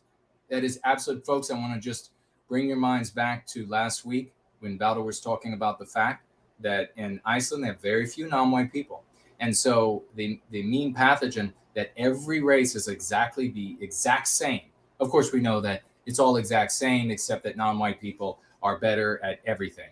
So better dancers, better athletes, better thinkers, better morality, more touch with the universe, more touch with spirituality. Everybody's equal, but they're better at everything.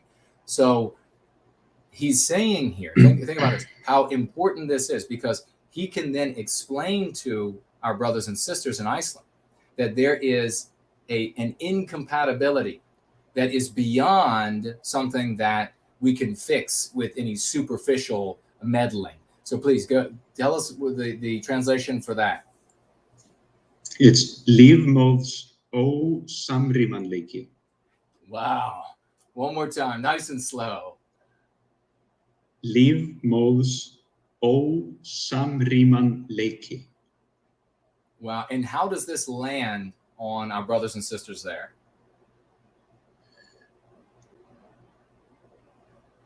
They are kind of shocked, but it's like they are,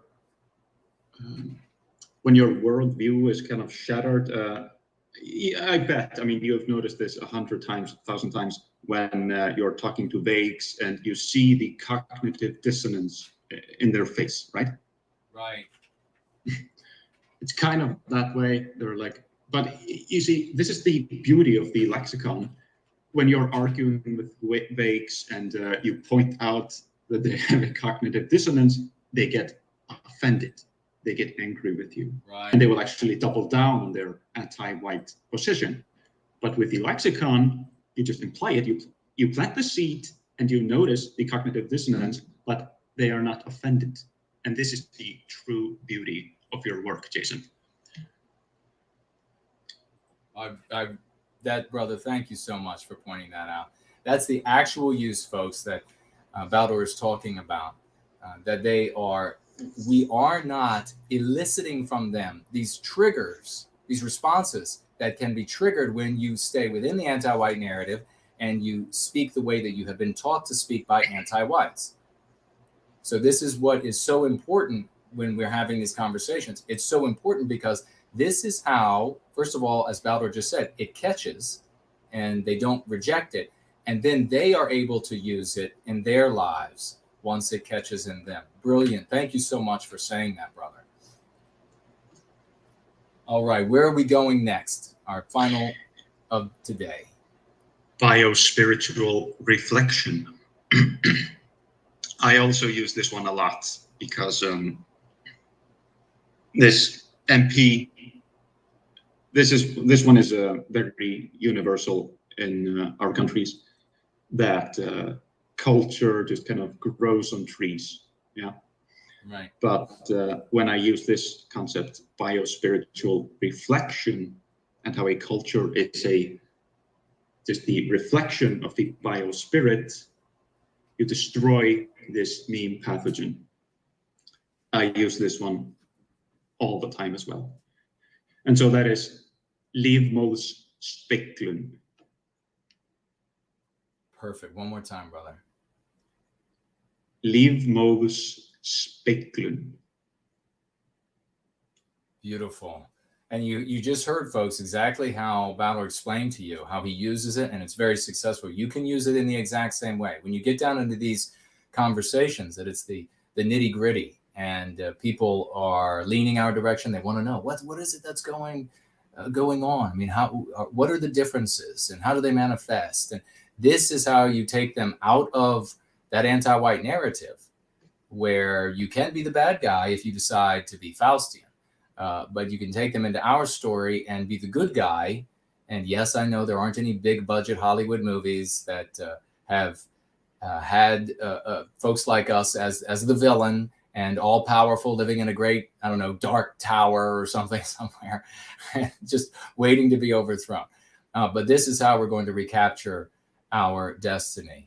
And we have great champions at the forefront like Baldur here, making it happen, not only doing the translation for us here and sharing all of this brilliantly with us, but putting these concepts to the test in yet another country.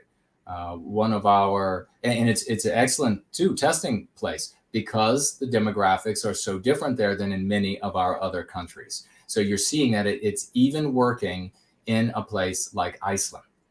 Precisely. You know, this nonsense about accelerationism, it is so insane. I mean, I'm not going to sit around waiting for white erasure to take place even further in my country. I'm just going to go full steam ahead with the lexicon and going free.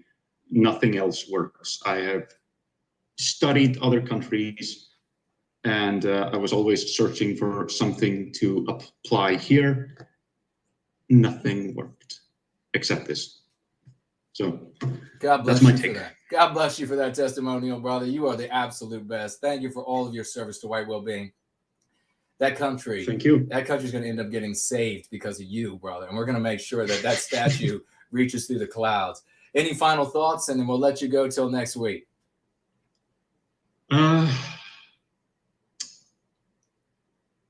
Not really. Just if you have time to talk about diet, but if we're short on time, then don't worry. I think we're short on time today, but next week we're gonna. I'm getting much better at how much information to share over the course of these shorter streams, and we'll have more time next time we talk about diet. Sound good? Yeah. All right. All right, but Promethean hails to you, brother. We love you.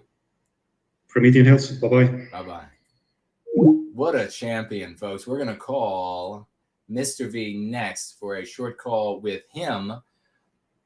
I do want to take a quick look at what you all are saying, because perhaps some of you, one of you may know what the turpentine is. Sounds like turpentine was or maybe Baldur will get back to me. I was taking a look. Looks like Promethean promulgation says, seems fitting coming from a guy, and I guess he's talking about Morgoth, who names himself after an analog for Satan and all evil in the only mainstream story where we are the heroes. Oh, Lord of the Rings. And I guess the main bad guy behind the super bad guy, you don't even get to see him in the movies. You get to see Sauron, but then he has a even more evil bad guy behind him, and more powerful evil bad guy behind him called Morgoth. That's right. American Chestnut Tree asks, did I see the tweet by Jennifer Rubin? I did not. What's that all about? And Baldur sent something. I'm going to take a look at it. Jilly says, Mr. V has an excellent point about our men being outraged by Raymond Foster's unjust imprisonment in Australia. Yes, that's exactly right. Yeah, that last week he made that great point that you have so many across ostensibly white sympathetic people, content creators of various levels, organizational leaders, and they're not saying a word about Raymond Foster, who is this epic hero, white positive as the day is long, changing minds in Australia, doing great work, and they have nothing to say about him potentially going to jail, certainly being fined at a minimum for being heretical to anti-whiteism. And instead, they want to talk about people who sucker punch well-dressed non-white people who are being fair with them and nice to them, but firm, doing their job, and all manner of other villain out there. Then they've got a bunch of things to say, but when it comes to Foster, nothing to say. A real shame. Groundhog Fury. Silmarillion is the story where they talk about the main bad character, Morgoth. A Greek American, thank you for that, Groundhog Fury. Great champion there. Greek American man, are German Americans founding stock of America? Well, of course they are. The country is primarily German and English descent, but everybody across Europe, the lineage of all of Europe is in the United States. An alloy. Never, if you are either in Europe or in the United States, Canada, Australia, wherever you are, you're never referred to yourself as a mutt. My God, you are an alloy. You are made stronger. American Chestnut Tree. She called No White Guilt. She called White Decline fabulous. Oh my God. What an absolutely villainous anti-white shrew. What a sickness she is. She is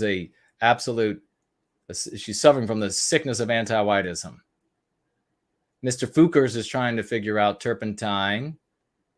And Lunder, let's see, who else do we have here? Promethean promulgation, he was defeated before. Okay, so the character Morgoth was defeated before the Lord of the Rings starts. So that's why you wouldn't see that character in the Lord of the Rings movies.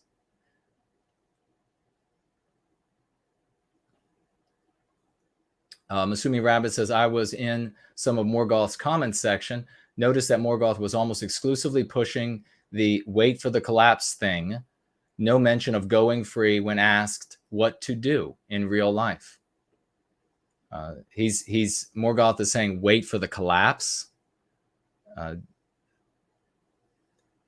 Of course, that's the end.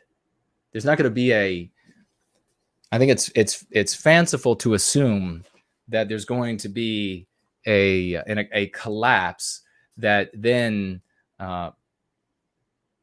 ant gnats or whatever will then rise up out of that. That is absolutely fanciful. It's childish thinking.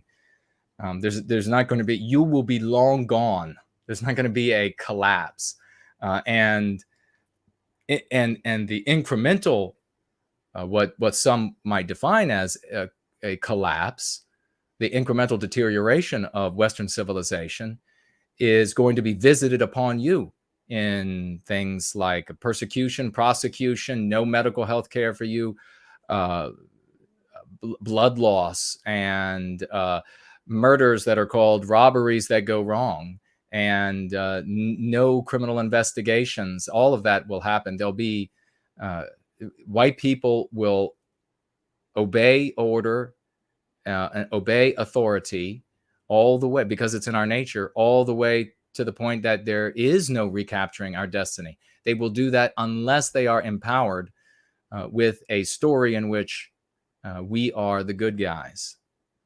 So absolutely do not wait. Do not wait. I cannot believe that he's actually saying that. I hope that he's not actually saying wait for the collapse. Wait for the collapse and then what? Starve to death? And then what? Get jailed because you are white and not anti-white enough, which you won't be able to be at any point. All right, we're going to call and we're going to wrap this up. We're going to call Mr. V in just a moment. Okay, this I guess is from a telegram. Baldur, is that what this is from? Said somebody left a comment and said, stop using the term Faustian because it had negative connotations about selling your soul for knowledge and ending up in hell. Instead, I should use the term, the person wrote European biospirit, because it has happy vibes. Leaving aside the fact European biospirit sounds like something a Belgian puts in his lawnmower. What grates is the casual disregard for philosophical and historical inquiry into the metaphysical and historic trajectory of Western man.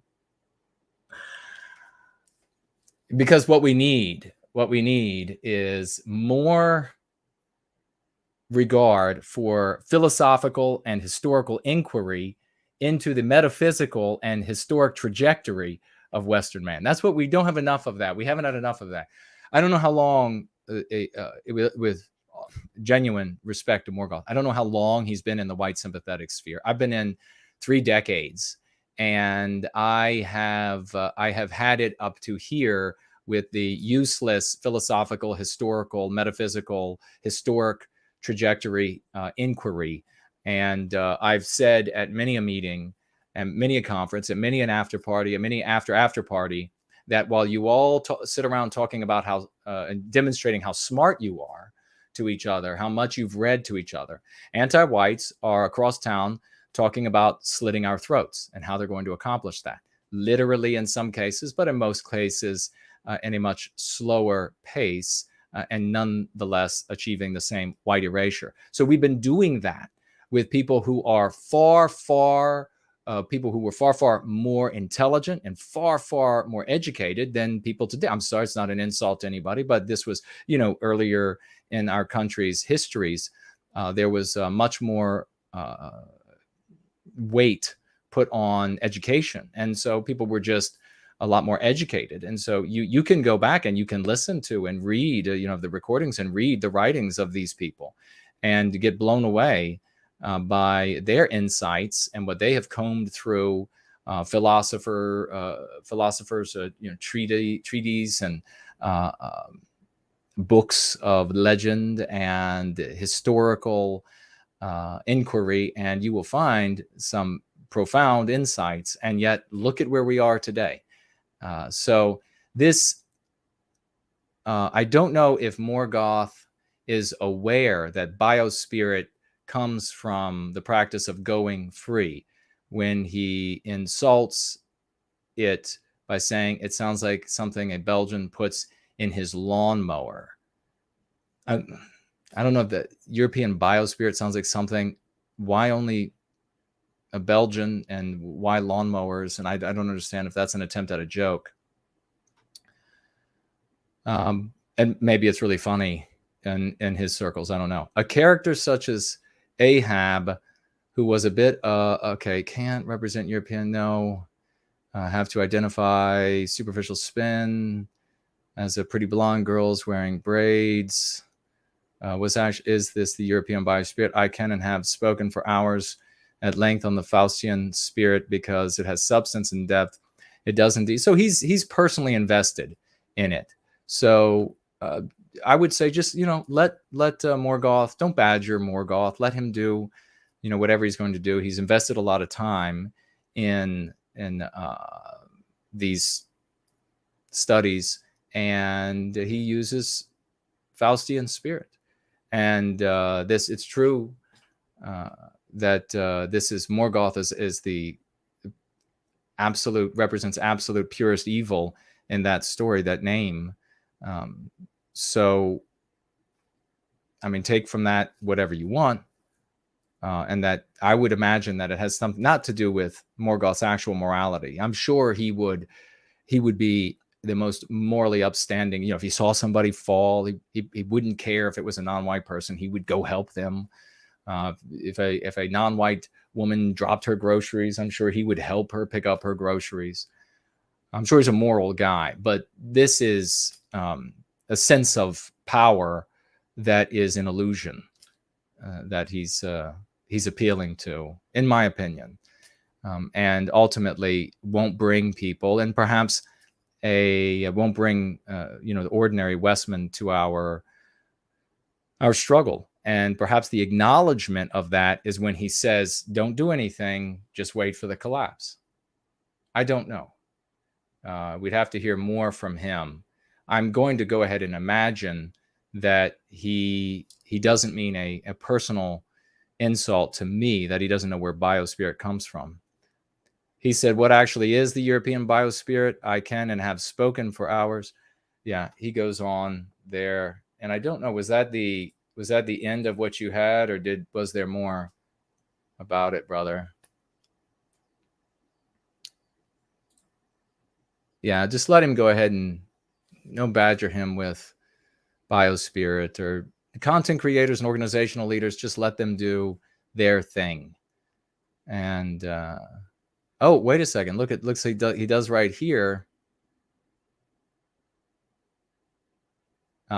Somebody wrote, I feel that we should stop calling the Western biospirit as being Faustian. Term has a negative connotation. It's based on a guy who sold his soul to the devil for arcane knowledge and powers. And then Morgoth replies saying, the question is whether or not it's true. The question is whether or not it's true. It's what is true? It's true that white people make deals with the devil, or it's true the character definitely makes a deal with the devil, and then the devil comes for him and throws him out the window. And so I'm not sure. What is he saying? The question is whether or not it's true. But then he does go on to say, Morgoth writes, I find biospirit, he puts it in quotes, to be a contradiction in terms, and it sounds like a kind of turpentine. He actually does say turpentine. So Baldur, unsurprisingly, was right. It sounds like a strange quip to say turpentine, but in criticism.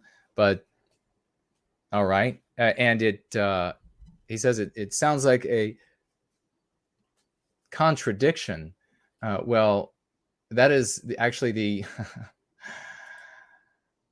that's actually the source of the power, my friend. The source of the power and how it actually works in a way that benefits us. I don't have time to explain that, but turpentine. Otherwise, though, Morgoth, seems like a good guy. Seems like a nice guy, and like I said, I'm sure he's a completely moral guy. You'd want him to live next door and keep an eye on your house when you vacation. That he would do the right thing. Ian says Faustian spirit is just an approach one takes. It's not unique to any race. Correct, and that's the other thing that I forgot to mention that I thought while Baldur was talking. Thank you, Ian. That's perfect. It's not specific to Western kind, and it's been used by non-white authors and as an approach one takes, an expedient approach to life. Faustian spirit is just an approach one takes. It's not unique to any race. Biospirit is something unique to each race that gives us an identity and purpose, a unique identity and purpose. We went a little longer. I'm going to call Mr. V right now, but that's because this was some new info brought to my attention. Lapis is here. Hello, sister. Welcome here at the end of our gathering. And I'm assuming Rabbit, did I read this already? Yes, I was shocked. People asked him in a desperate tone, what should we do given the things he was discussing in his videos? And then he said, according to Masumi Rabbit, he being Morgoth, quote, nothing can be done, wait for the collapse, close quote, was his answer. Well, I disagree with the esteemed Morgoth, and instead get busy as hell. Get busy as though the devil who made that deal with Faust is at your back, because he is. We need to spread the 5 concepts to as many people as we can, get them using it, and we are changing the world, and we will change the world. And then we'll have smart people like Morgoth who will be able to dig into the text and say, well, it worked because of this. And thank God these people got out there and did something. Based in Red Pilled writes, just wanted to thank you for all your hard work for White Wellbeing. We all appreciate it. Promethean hails. Well, God bless you. I appreciate that. Promethean hails to you as well, good brother.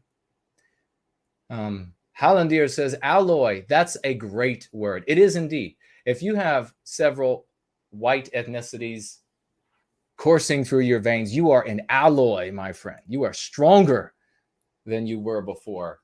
You're not weaker than you were before.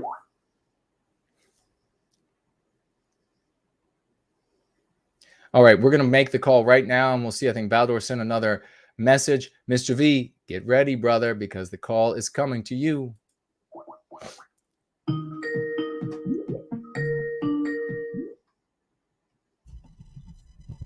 Hello. There he is. How are you, brother? I'm great. I have not had an opportunity. You sent me the updated. I'm very excited about it too. The updated documents, and we are getting ready to be able to put those up on the website. Very excited about that. But very happy to have you on the phone with us, brother. How are you, and what are your thoughts?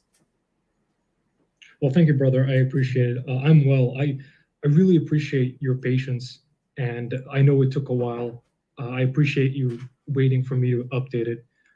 Going back, I'm really glad that I did, because I updated the writing. I included some things. I put some things that were in separate files together with it. I also updated the table of contents. So now, hopefully, what will happen is when you send it to the genius who runs the website, he can put links so that when you click it, the person can go to that specific section of the file. If you get what I mean. Yes. So if you want to find out what Godsad said about, for example, cultural relativism, you can. I divide it into 5 major categories. It's the good points and what's original to the parasitic mind, what's incorrect, including the meme pathogens, misdiagnosis or misdirection. And then within that, within misdiagnosis or misdirection, there's On the Nature of the West's Problems and Who the Culprits Are, On the Die Cult, his alternative explanations for anti-Whiteism, on idea pathogens, abstractionism, identity politics as an idea pathogen, on virtue signaling, on freedom of speech, and of course references to the anti-white religion, which he loves to do, and of course some quotes from anti-whites. Of course, you can never fail to quote Martin Luther King. You can never fail to quote him or Nelson Mandela. He also called, Dick Gregory and some other anti-white. He called them African American rights activists. Oh, okay. Yeah.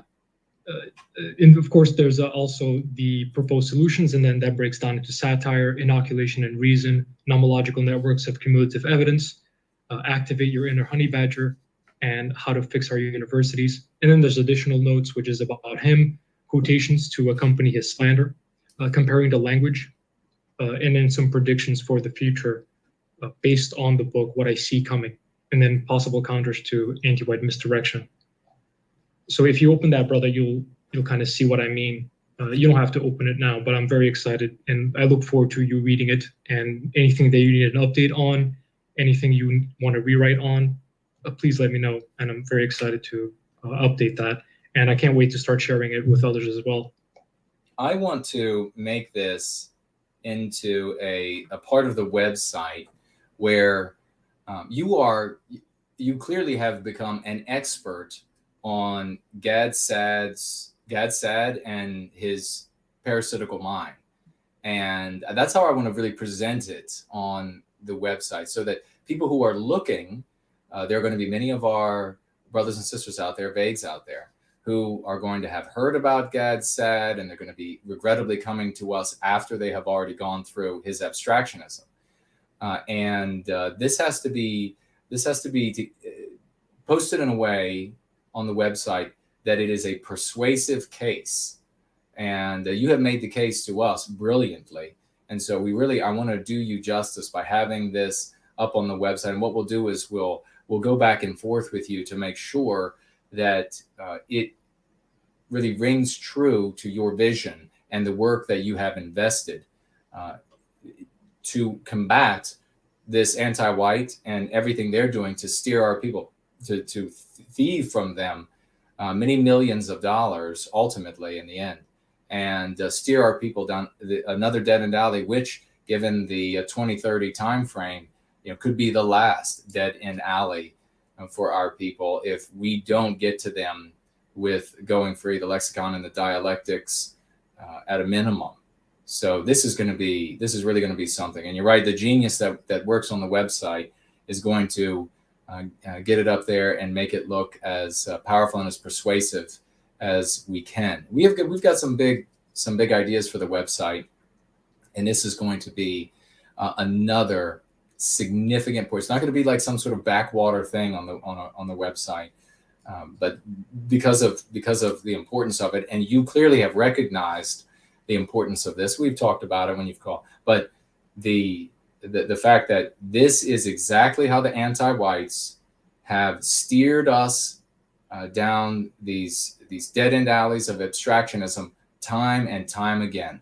And then look, we were talking earlier in the gathering today about these straw foes, and that's exactly what Gad does. He sets up these straw foes, these people and concepts that aren't actually the problem, that aren't actually responsible for the symptoms that we see all around us, specifically white erasure. And then he wants you to go combat these things with these god-awful, ridiculous prescriptions. And of course, the outcome is that it's not going to work. It's like having a fever, a severe fever, and then Gad Saad comes along and says, well, what you want to do is you want to apply athlete's foot cream to your feet, as though that's going to treat the problem, which has nothing to do with the athlete's foot. That's exactly the kind of thing that they've done time and again. And again, I want to point out that this is the kind of thing that we don't and have not done well for a long time, is come to each other's aid. And he didn't just, I want to point this out because I don't want anybody, and I'm going to give you the floor, brother, and talk about whatever you want.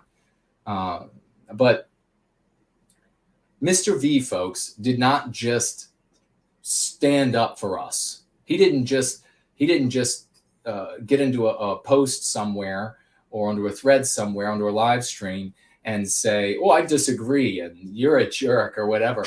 This guy went out and read the book. He's studied. He went out and watched the videos. He hunted down all of this material. He's put it together brilliantly so that others could use it and understand everything that he has accumulated. That is a proper defense, and it is protecting the flank of what we're doing against what the anti-whites are trying to do to undermine us. And so God bless you, brother. But the floor is yours. What do you want to talk about? Well, thank you, brother. Very quickly, I appreciate you doing the back and forth because I want to make sure this is as introductory for vagues, but also acceptable for our people, because I, in a way, kind of assume that the person is already in some way familiar with our material. Mm-hmm. So one thing that I would like for us to do is, include, just a brief glossary of terms. When I say MP, I mean pathogen. When I say MC, I mean curative. When I say biospirit, what that means, et cetera, et cetera. But I don't, I'm not using some of the more complex language from the Going Free lexicon. I think it's all very understandable for everybody who reads it, and I'm hoping to get some more good feedback when I send it and share it among people in our circles. Yeah. See what they have to say. Yeah, precisely. That's what we really want. I mean, make this a community effort so that as folks take a look at it, they can point out where they think something might be stronger if done differently, or what have you. Maybe they'll be right in some cases, maybe wrong in some cases, but it will give you the opportunity to have a look at that information, that feedback, and the criticisms. And when they're coming from, in good faith, then you can evaluate them from that position and potentially make some changes that will empower the work that you've done, which ultimately is what we need to do here. We white people, it's definitely in our nature to believe in this individualism, and this hyper individualism, this mean pathogen has been so easily sold to us because of this.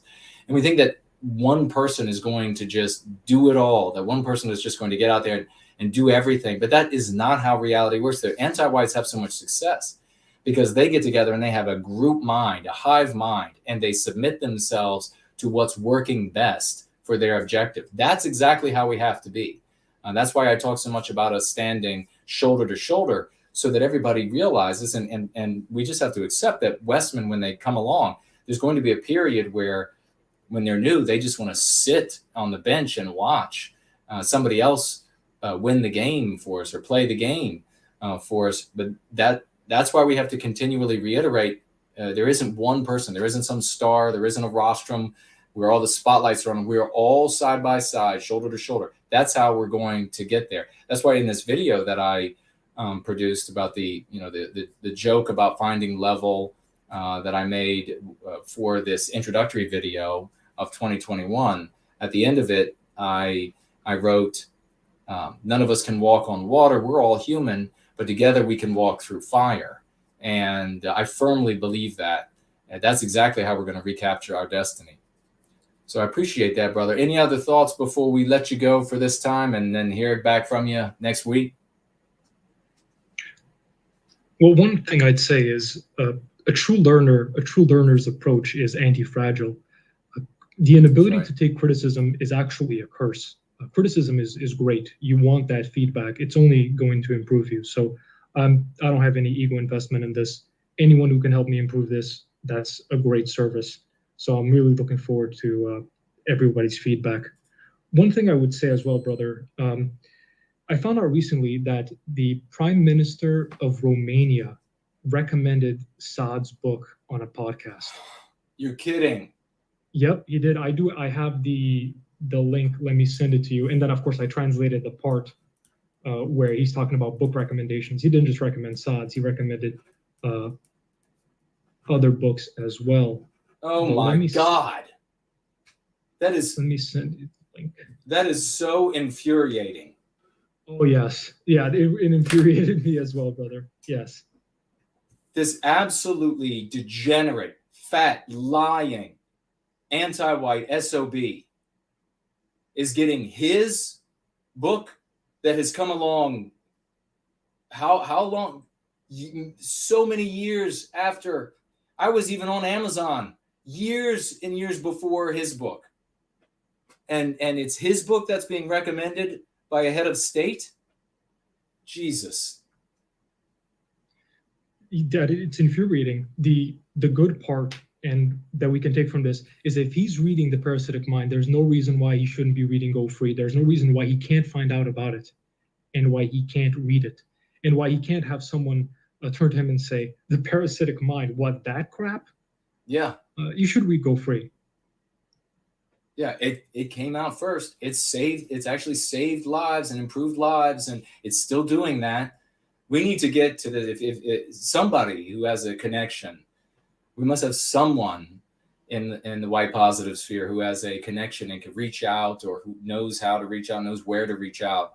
If he's gonna read that garbage, this abstractionist garbage by this self-promoting, lying SOB, then he can absolutely read Go Free and make a change in his country for the better.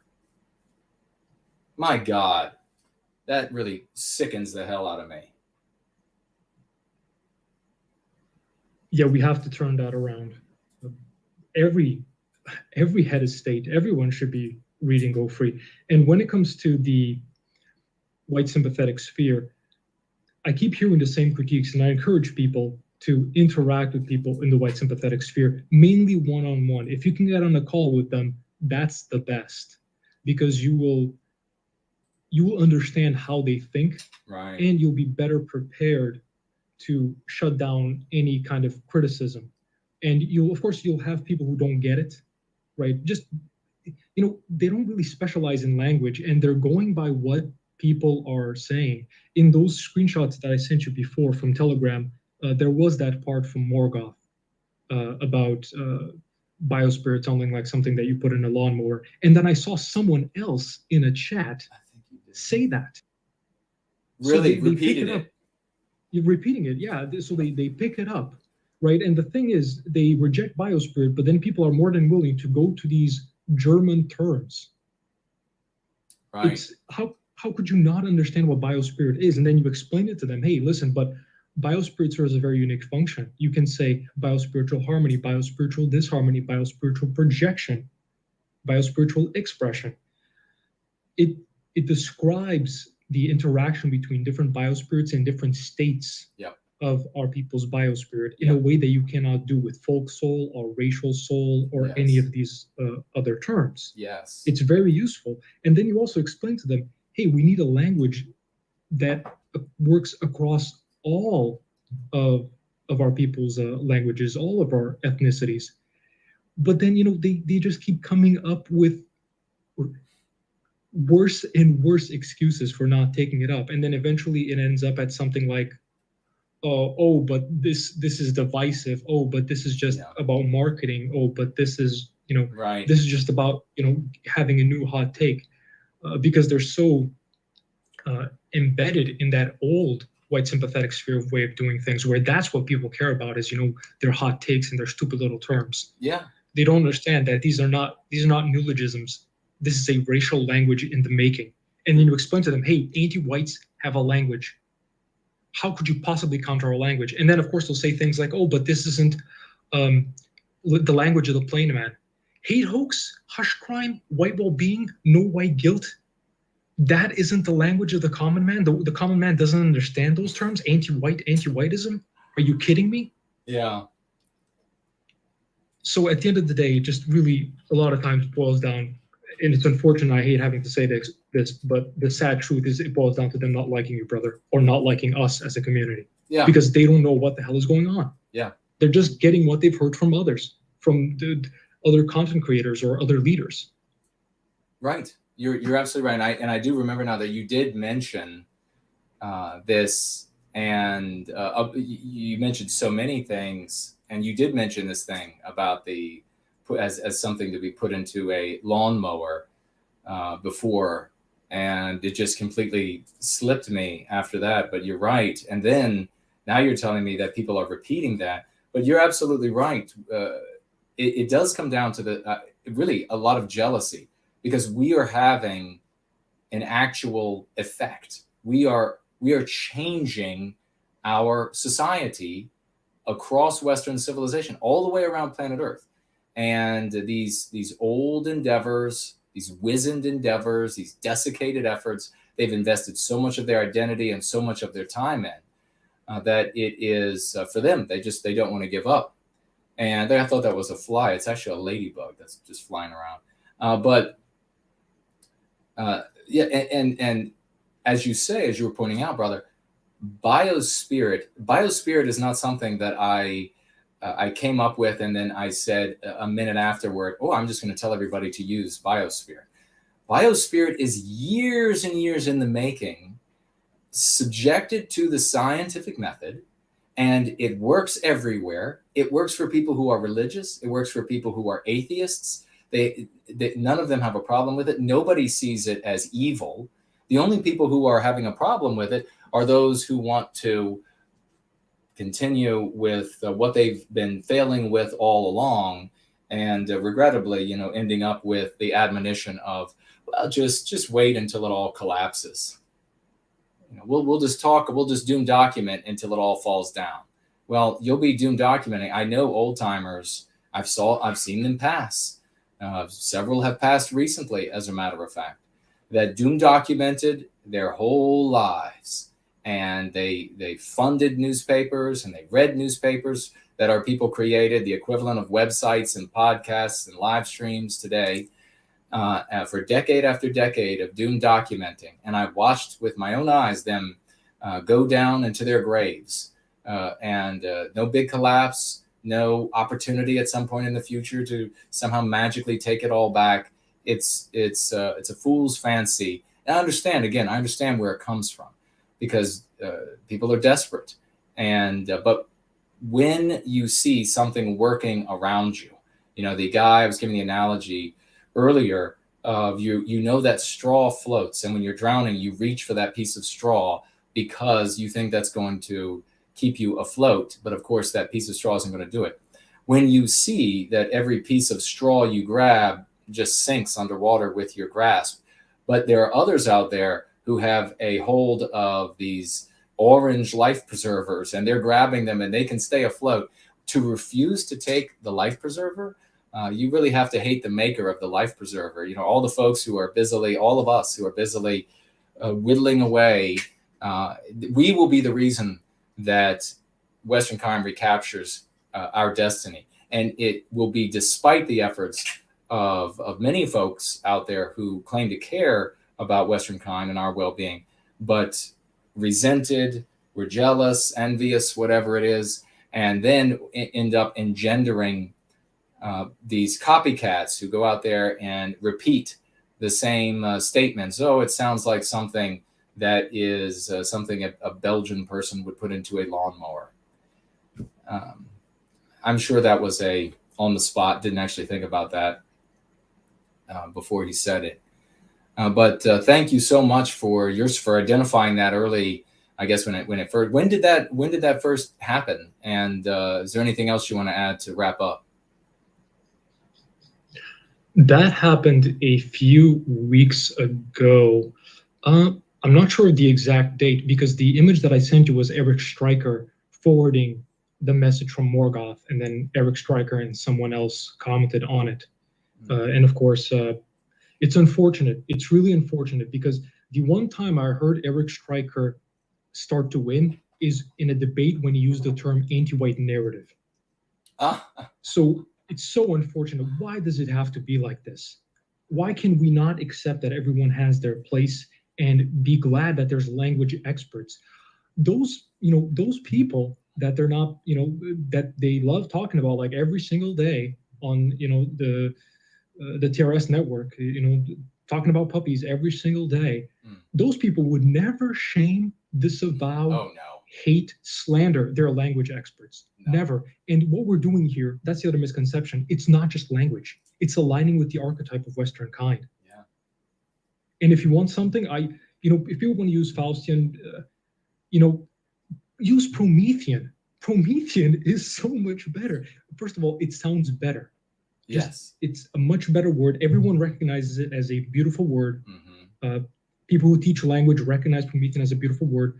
It has this kind of beautiful, rebellious creativity to it, but not in any kind of violent sense. Yes. It's amazing. You think of a creator, you think of a god. It's phenomenal. So that was an excellent choice, brother, that you made. So there's a lot of misconceptions out there, but, well, too bad for them, because we're not going anywhere. The white positive sphere is not going anywhere. They're going to have to get used to seeing us grow and just deal with it. And final thing I'd say, brother, is I'm going to start putting this into use. It's just in beginning stages, but it's not called the villain's journey. It's called the hero's journey. Mm-hmm. Amen. The hero's journey. Amen to that, brother. Mr. V, ladies and gentlemen, an epic hero if there ever was one. We love you, brother. Love you, brother. Love all our brothers and sisters. Thank you so much for all the great work that you do. We're going to recapture our destiny because of you. Promethean Hails. Promethean Hails. God bless you. Bye-bye. Bye-bye. What an epic individual. He's not going to give up. And I know you all are not going to give up. And you know what? We have a very special someone who is in the live chat right now. It is our very dear sister, Fraulein Dresden, is with us. Hello, sweet sister. Great to see you. We all know all prayers and positive energy to our dear sister. She's dealing with, of course, a terminal sickness. And I shared a very touching testimonial from Fraulein, I think it was 2 weeks ago. And you are in our thoughts, and I'll be speaking with you a little bit later this evening. If everything works out, I'll be speaking with you a little bit later this evening. So I'm looking forward to that conversation. Another conversation. Spoke with Fraulein yesterday. And so all positive energy and prayers to that sweet lady. And we know that the good Lord will care for you and give you a paradise beyond our greatest imaginings. If there's any justice in the universe, that's absolutely going to be your fate. Grandpappy Longshanks writes here, I read that turpentine in London Cockney rhyming slang for the serpentine or serpentine. So that, of course, means like circuitous, like a snake.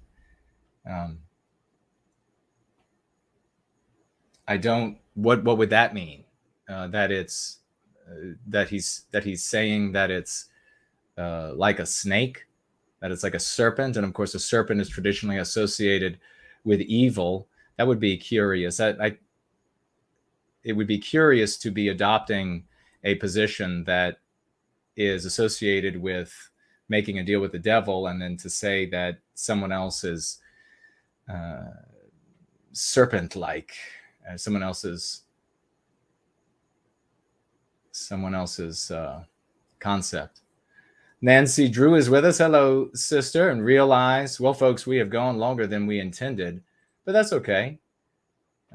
I think maybe, I don't know, maybe the goal should be 2 to 3 hours, and then we'll just, but I'm figuring out exactly how much time, how much info to cover based on the time that we're shooting for here, so that I can be at work and be active doing other things in service to white well-being, specifically wrapping up iteration 2 of Go Free, which is epic, because like I said, Go Free is a patchwork of years and years and years of effort, subjecting all of the concepts to the scientific method, keeping those that work, getting rid of those that don't work. A lot of thinking and bouncing ideas off of people. I mean, it just seems like countless hours, and it's all patched together. Well, the book grew out of essentially, well, it wasn't a leaflet. It was like it was a short pamphlet, a very short pamphlet at first, and then it grew a little bigger, and it grew a little bigger, and eventually the first. I'll have to think back and see if I can find any of the really old. I think the very first printing was maybe.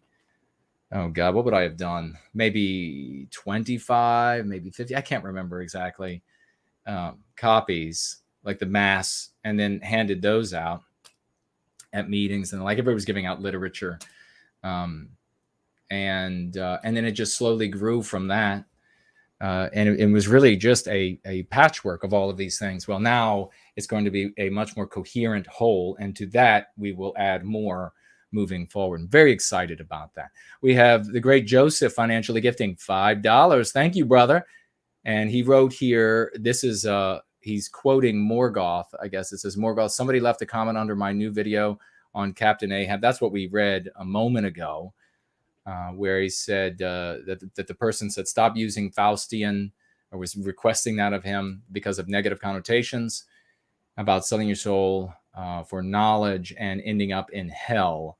It's not just knowledge, right?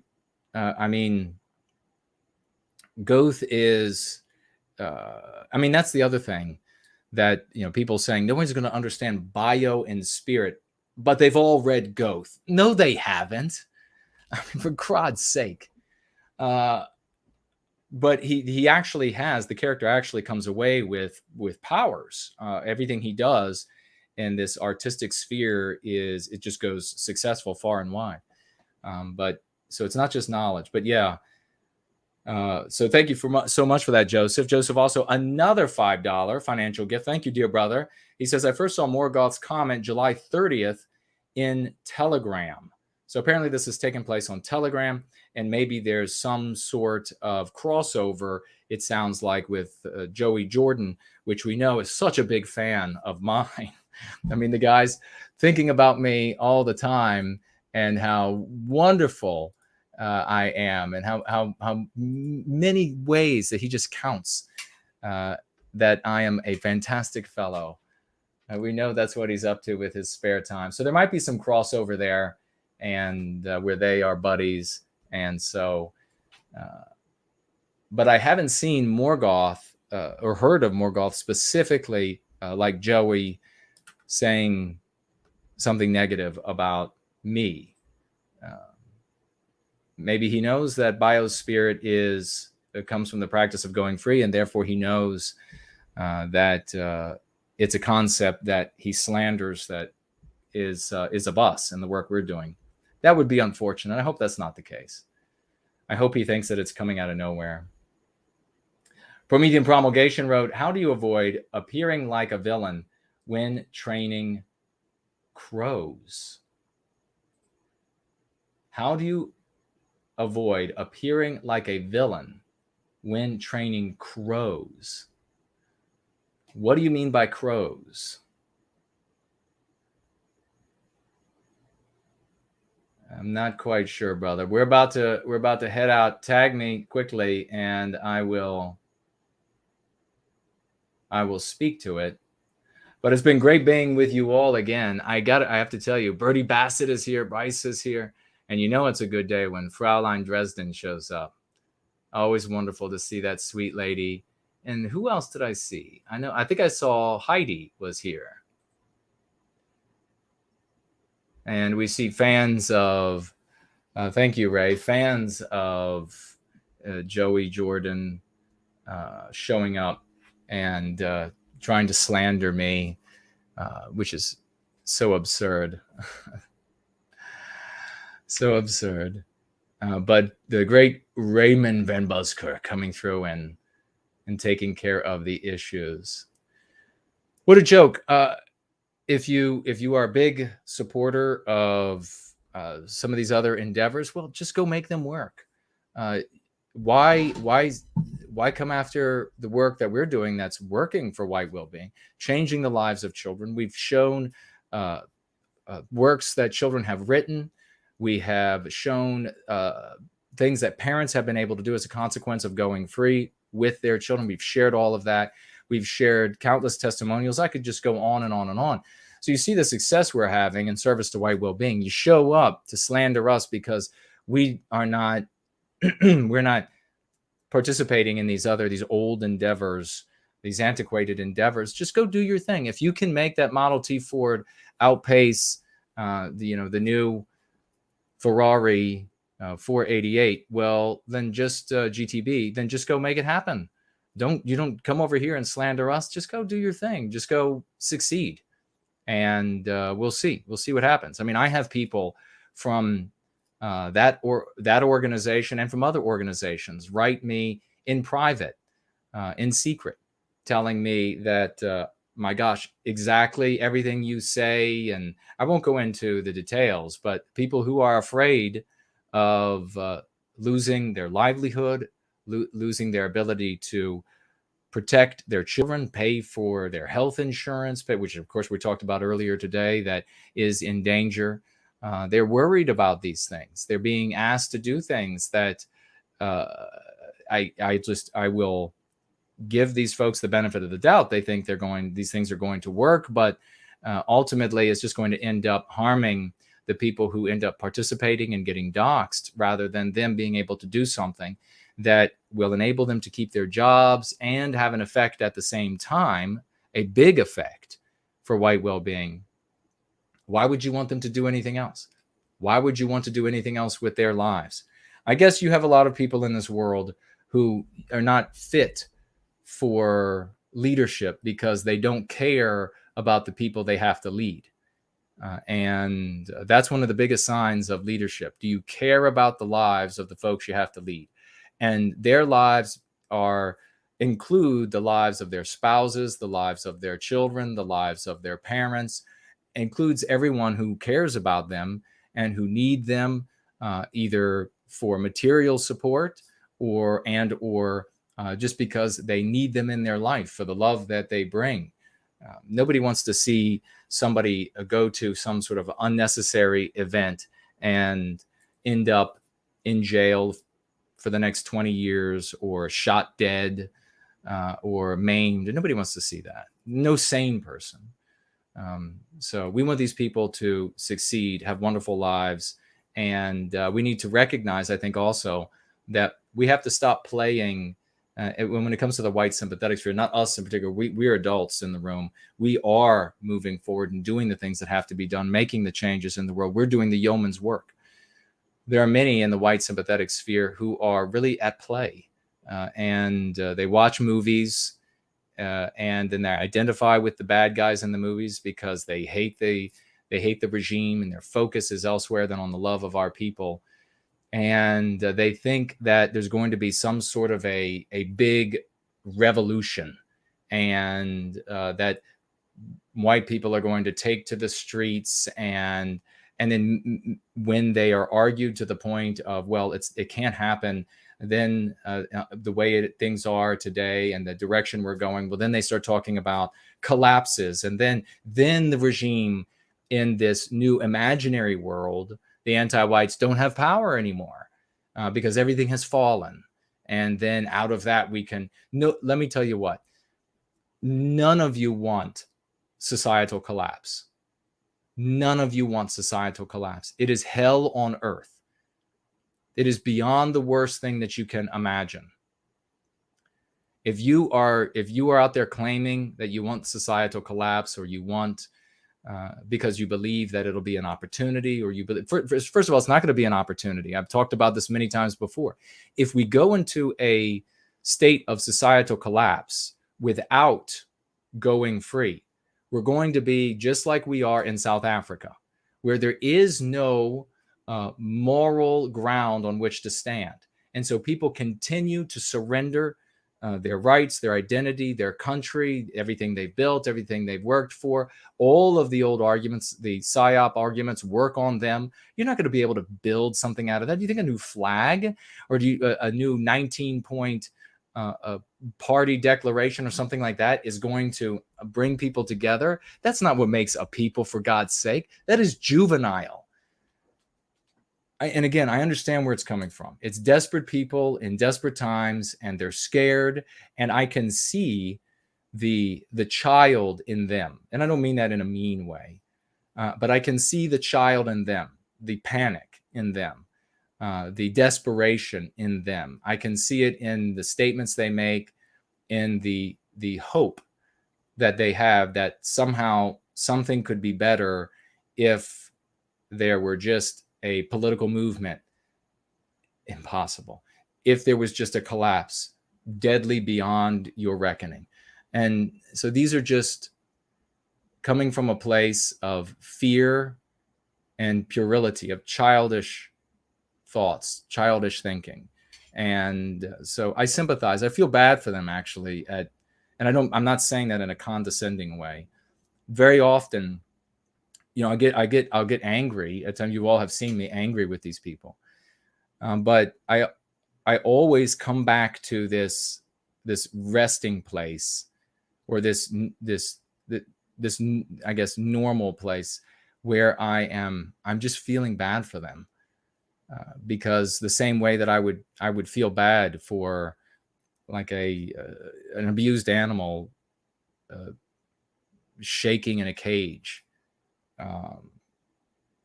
They don't know, they don't understand, they don't know what's going on, they don't know where to go, they don't know what to listen to, and ultimately all the way up, to as bad as it's going to get. And for us, we'll be recapturing our destiny. For some of them, as bad as it gets might mean that the new federal police of the new anti-white Germany, UK, US, Canada, whatever it might be, doesn't even bother kicking the door in, just maybe riddles the house or the apartment with bullets. I don't know. Maybe it gets that bad for them. But ultimately, all the way up to and through that point, I feel for their fear and their benightedness and their short-sightedness, and I guess where they're honest, where they want to actually accomplish something for our people that is not just harming some other group of mankind. So many of them end up in that very ugly place. We're not going to go to that place. We are in a place of love. We're focused on ourselves. We're focused on our people, and everyone is invited to help us to put an end to anti-whiteism. And they better help us to put an end to anti-whiteism, because it's destroying the world that they live in as well. And it will stretch far beyond the Western countries, because the Western countries fall the rest of the way to anti-whiteism. White people, that if they end up getting white erased to the point that anti-whites can do whatever they want at any time, which they can't do today, it's not going to end at the borders of the Western countries. It's going to be visited upon the totality of the world, all of the world's natural, the environments, so nature, animal, wildlife, etc. It will ruin everything. There'll be nothing that it doesn't devour with its darkness. Nothing will survive. And so that's, I turn around, and as we in Going Free march forward and have these great victories and are changing, and you see Mr. V saying that Joey ends up having a victory in a discussion by using anti-white narrative in Mr. V's opinion. As we continue to march forward having victories, as I turn around to take a look in the rear view, I guess, and look behind us, I see these folks, and I genuinely feel bad for them. I mean, some people you just can't help, and they have to be left behind. Not everybody's going to go through the eye of the needle, and we will help all that are willing to be helped, but not everybody's going to be willing to be helped. You can see, and you see these examples all the way down to like floods, where there are people, rescuers show up and they say, you got to come. The Floodwaters are rising. You're on top of your roof. You have to come with us. And the people are like, nah, we're going to stay. We're going to sit it out. And they're never seen from again. It's a shame. It's a shame that the real world has to be that way. But unfortunately, it just is that way. So when they slander, when they throw mud, when they misrepresent, those are tantrums in adults because they don't have an argument. If they had an argument, they'd make it. And it would be persuasive. But they resort to the slander, to the ad hominem, naming me sometimes, most of the time not naming me or naming us. They resort to that because they don't have an argument that says, this is why folks who practice going free are wrong. And that's why you should go with our idea of why it should be this way rather than that way. They would just make the argument. I'm going to take a quick look at what you all have to say as I now wax reflective on the wretchedness of some of the fight. Good night, Jason, writes Elaine Sabatino. See you next week. I'm going out to dinner, she says. We hope it's wonderful. She's eating with no white guilt. Nathaniel says, Larper Waffen would not survive a day in my former life.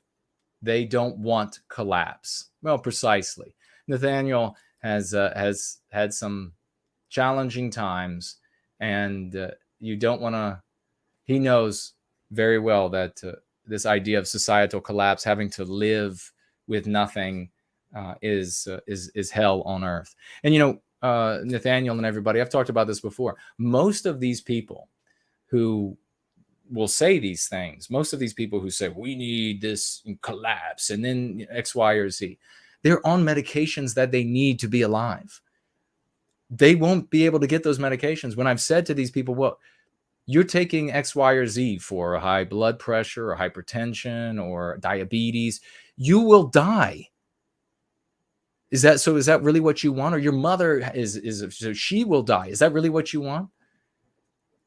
And then, of course, to defend themselves, so they were backed into a corner at that point. Then, of course, they'll make a comment that is inevitable and untrue as well. That, well, if it's got to be that way, then it's got to be that way. And then, meanwhile, they stop at 7-Eleven on their way home, to make sure that they get that big gulp that they've got to have every, Tuesday night or whatever. Give me a break. But they're waiting for collapse.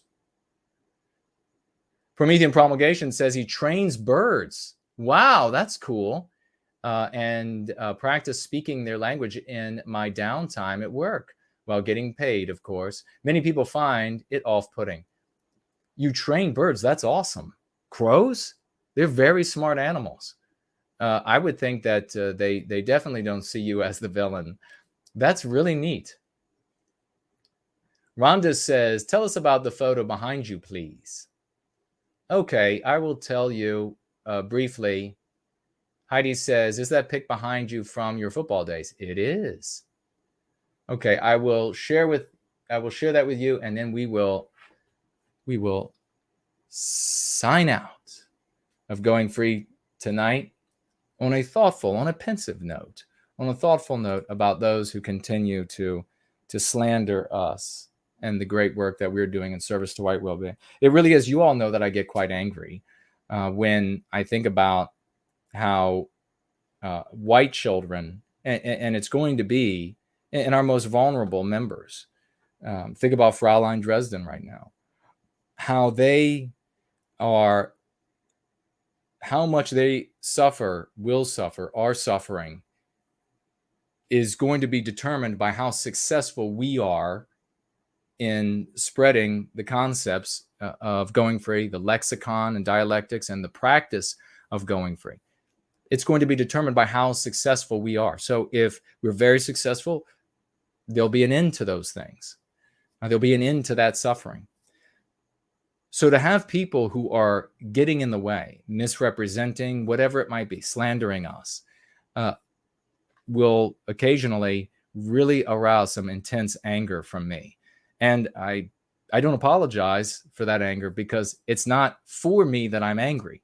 It's for those people that we together here in white positivity are trying to save, are trying to redeem and protect from anti-whiteism.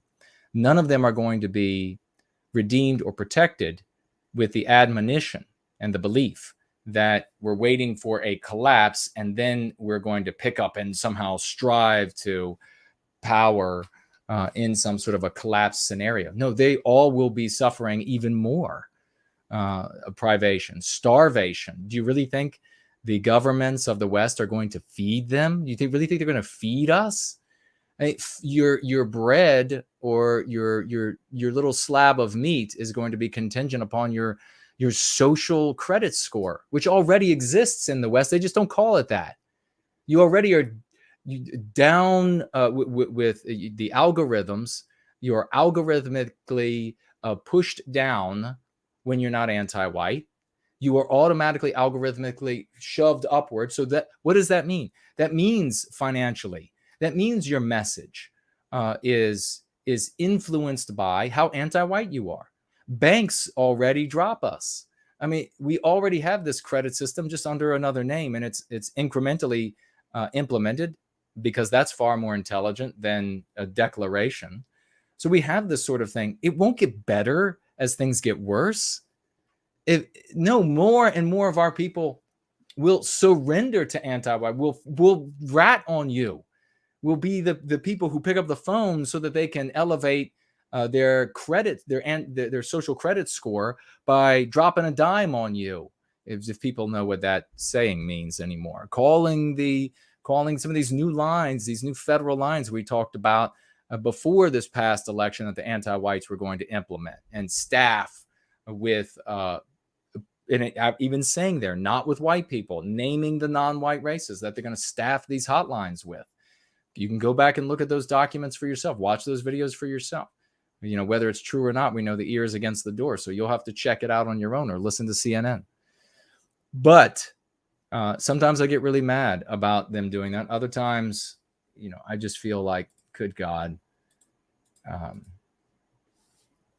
you know, animal shaking in a cage that doesn't know what's going on or what to do. All right. Well read, though. Well read. Let's do this, ladies and gentlemen. We are going to take a quick look at this picture behind me. I don't think I have it uploaded to put it on the screen. Do I? Maybe I do. Maybe I don't. I probably don't. But I at least can point to it on the wall behind me. You know what? I can probably grab it easily enough and put it on the screen. Or do I even have to do that? Ultimately, Jilly is asking, is that a chainmail bracelet? No. I am not wearing any chain mail. If we get to the point that I need chain mail, I will be encouraging everyone to wear it. So essentially what's happening here, this is a photograph that was taken from youth sports. Heidi says, yeah, give us a close-up. Let's see. I might be able to find it. This is a photograph that was taken from my youth sports days. And my team, as you can see, or you will be able to see there in a moment, was all white. And we were all a bunch of white little boys. Where is this? I know I have it up here somewhere. Maybe this is it.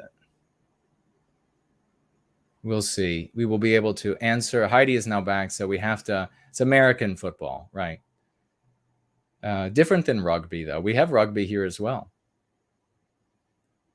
This is American football. So there we go. This is a photograph that was taken. This is youth sports. So I was junior high school age there. So a little bit of insight, you know, Crucible was written about my time at junior high school. And my team was a bunch of white little boys. And the team that we were playing was our big adversary. and they had a more than a handful. I still think they were predominantly more than 50% white little boys, but they also had more than a handful of black little boys, and maybe some other non-white. Yes, I think some other non-white races as well. Well, the only reason that that is, of course, relevant to the story is that as this was the big rival that we had to play, there was always this talk about how, oh, they're going to win. The rival is going to win because they have non-white athletes, specifically black athletes, and how fast they were, the black athletes, and what have you. And so we were going to be destined to lose this big game with the big rival on a Saturday. I believe those were always played on Saturdays.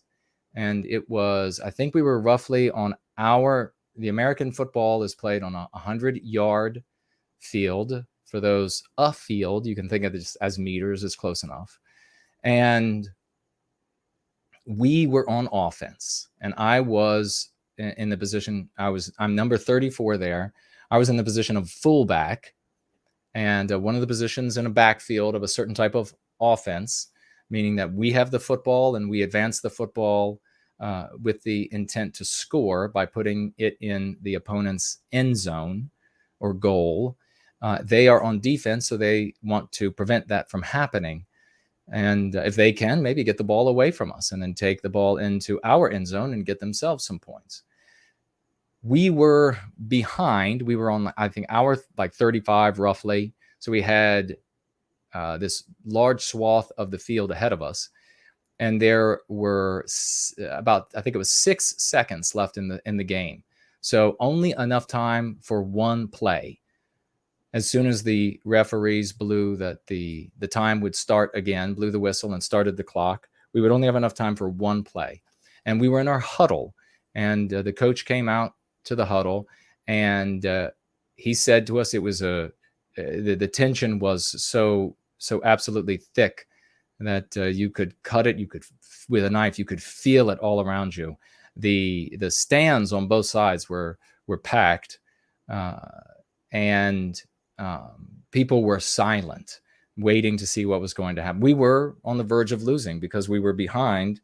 I don't know by how much, maybe 3 points. And a touchdown, by the way, is 6 points. So that would, of course, win the game if we were to get a touchdown.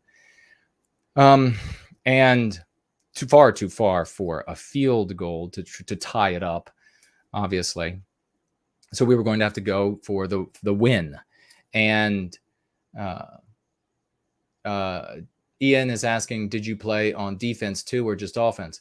At that level, I played both ways. Yeah, I played defense and offense.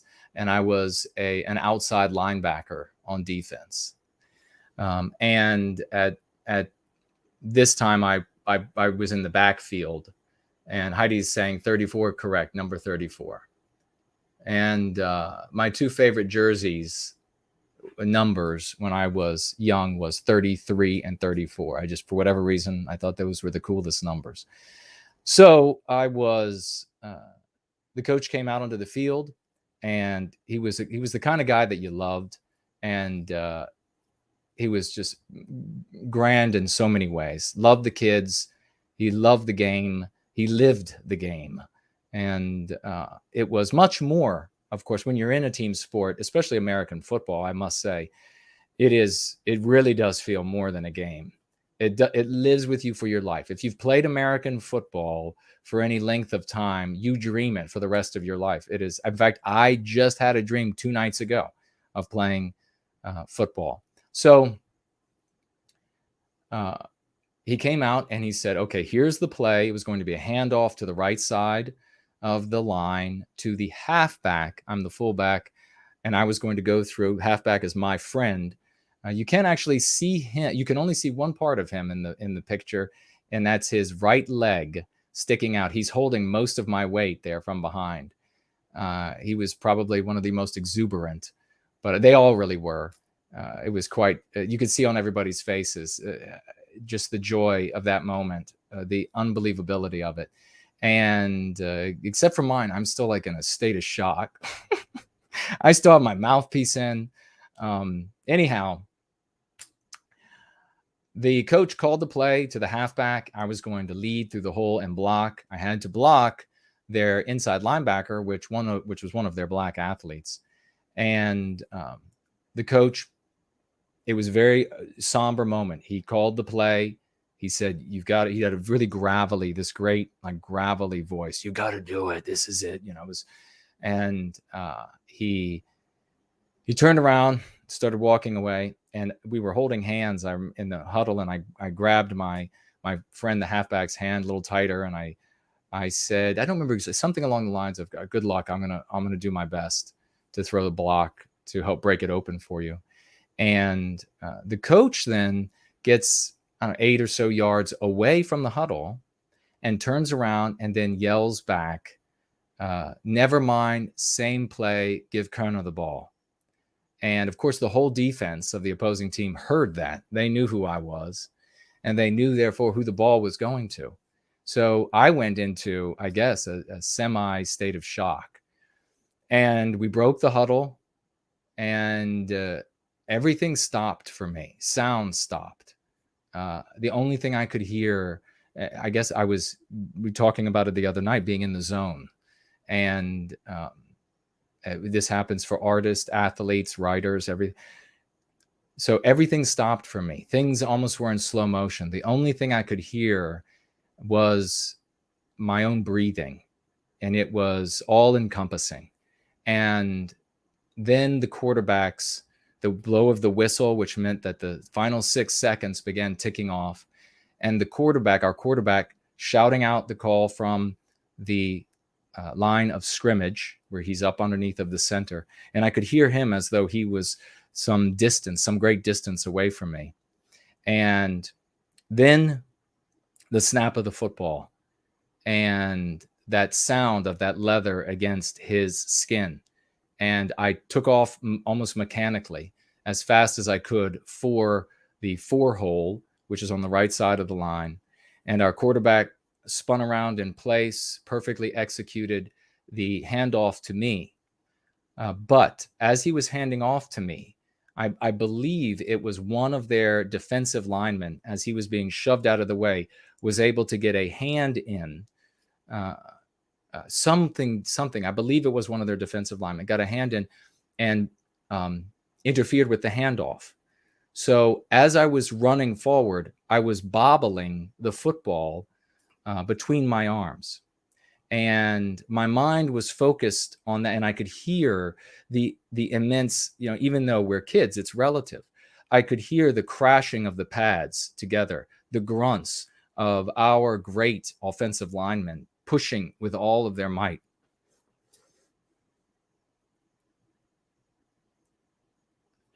Apologize. Sometimes these moments are really emotional, pushing with all of their might so that they could push those defensive linemen out of the way. Those grunts, the pads crashing, the feet churning through the dust, the sound of the pelt of the feet on the dust, bobbling the ball. And then I realized, as I'm bobbling the football, that a linebacker is launching himself forward to tackle me at the waist. So I actually made a move on him and to my right. So I did what's called a juke, like I'm going left, like I'm heading that way. My body kind of turned my body that way. And I go right. And he fell for the juke, and his, it's a quick little move is what it means. And his left arm wrapped around my waist for a moment. He kind of spun around me and then fell behind me. I finally had hold of the football and broke hard to my right. And there was a defensive end or defensive back at that point for the other team who lunged and hit my hips. I believe it was on my right side at that point. And I stiff-armed his helmet and him as I continued in that direction, forcing him off my body and toward the ground. and I broke further to the right, and then was in a foot race with their super fast black safety, and either he was maybe a defensive back or defensive end on that side, another black little boy, and I broke for the great blue sky, nothing in front of me but the green grass and the great blue sky. And both of those guys fell in behind me, and I ran for everything I was worth. And I was one of those white guys that was super fast and outran both of those guys all the way into the end zone. I was tackled by my guys in the end zone, and with joy, and they piled on me. And then I got up, and I was still in this state of shock, and almost, I guess, and it was something that had happened for me before, where I had won the game at the very end, and but I was still kind of numb, being in the zone, being just in the moment.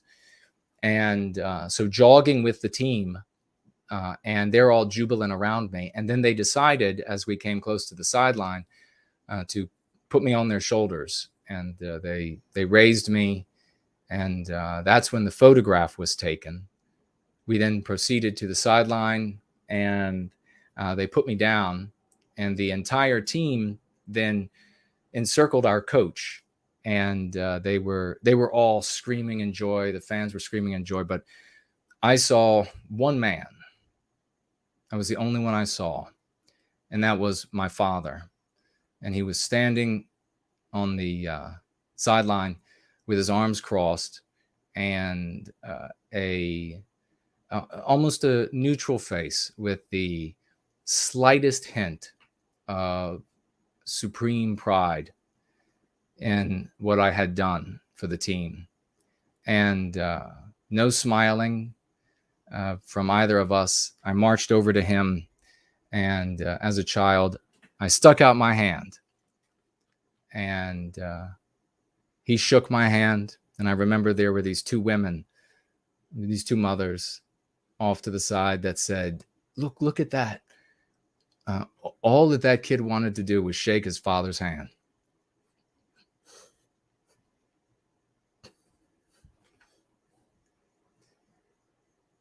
And that is the story of that photograph. God bless you all, folks. Let's win every time together. A victory for all of us every time, even when the clock is out of time. I love you all. Let's go free.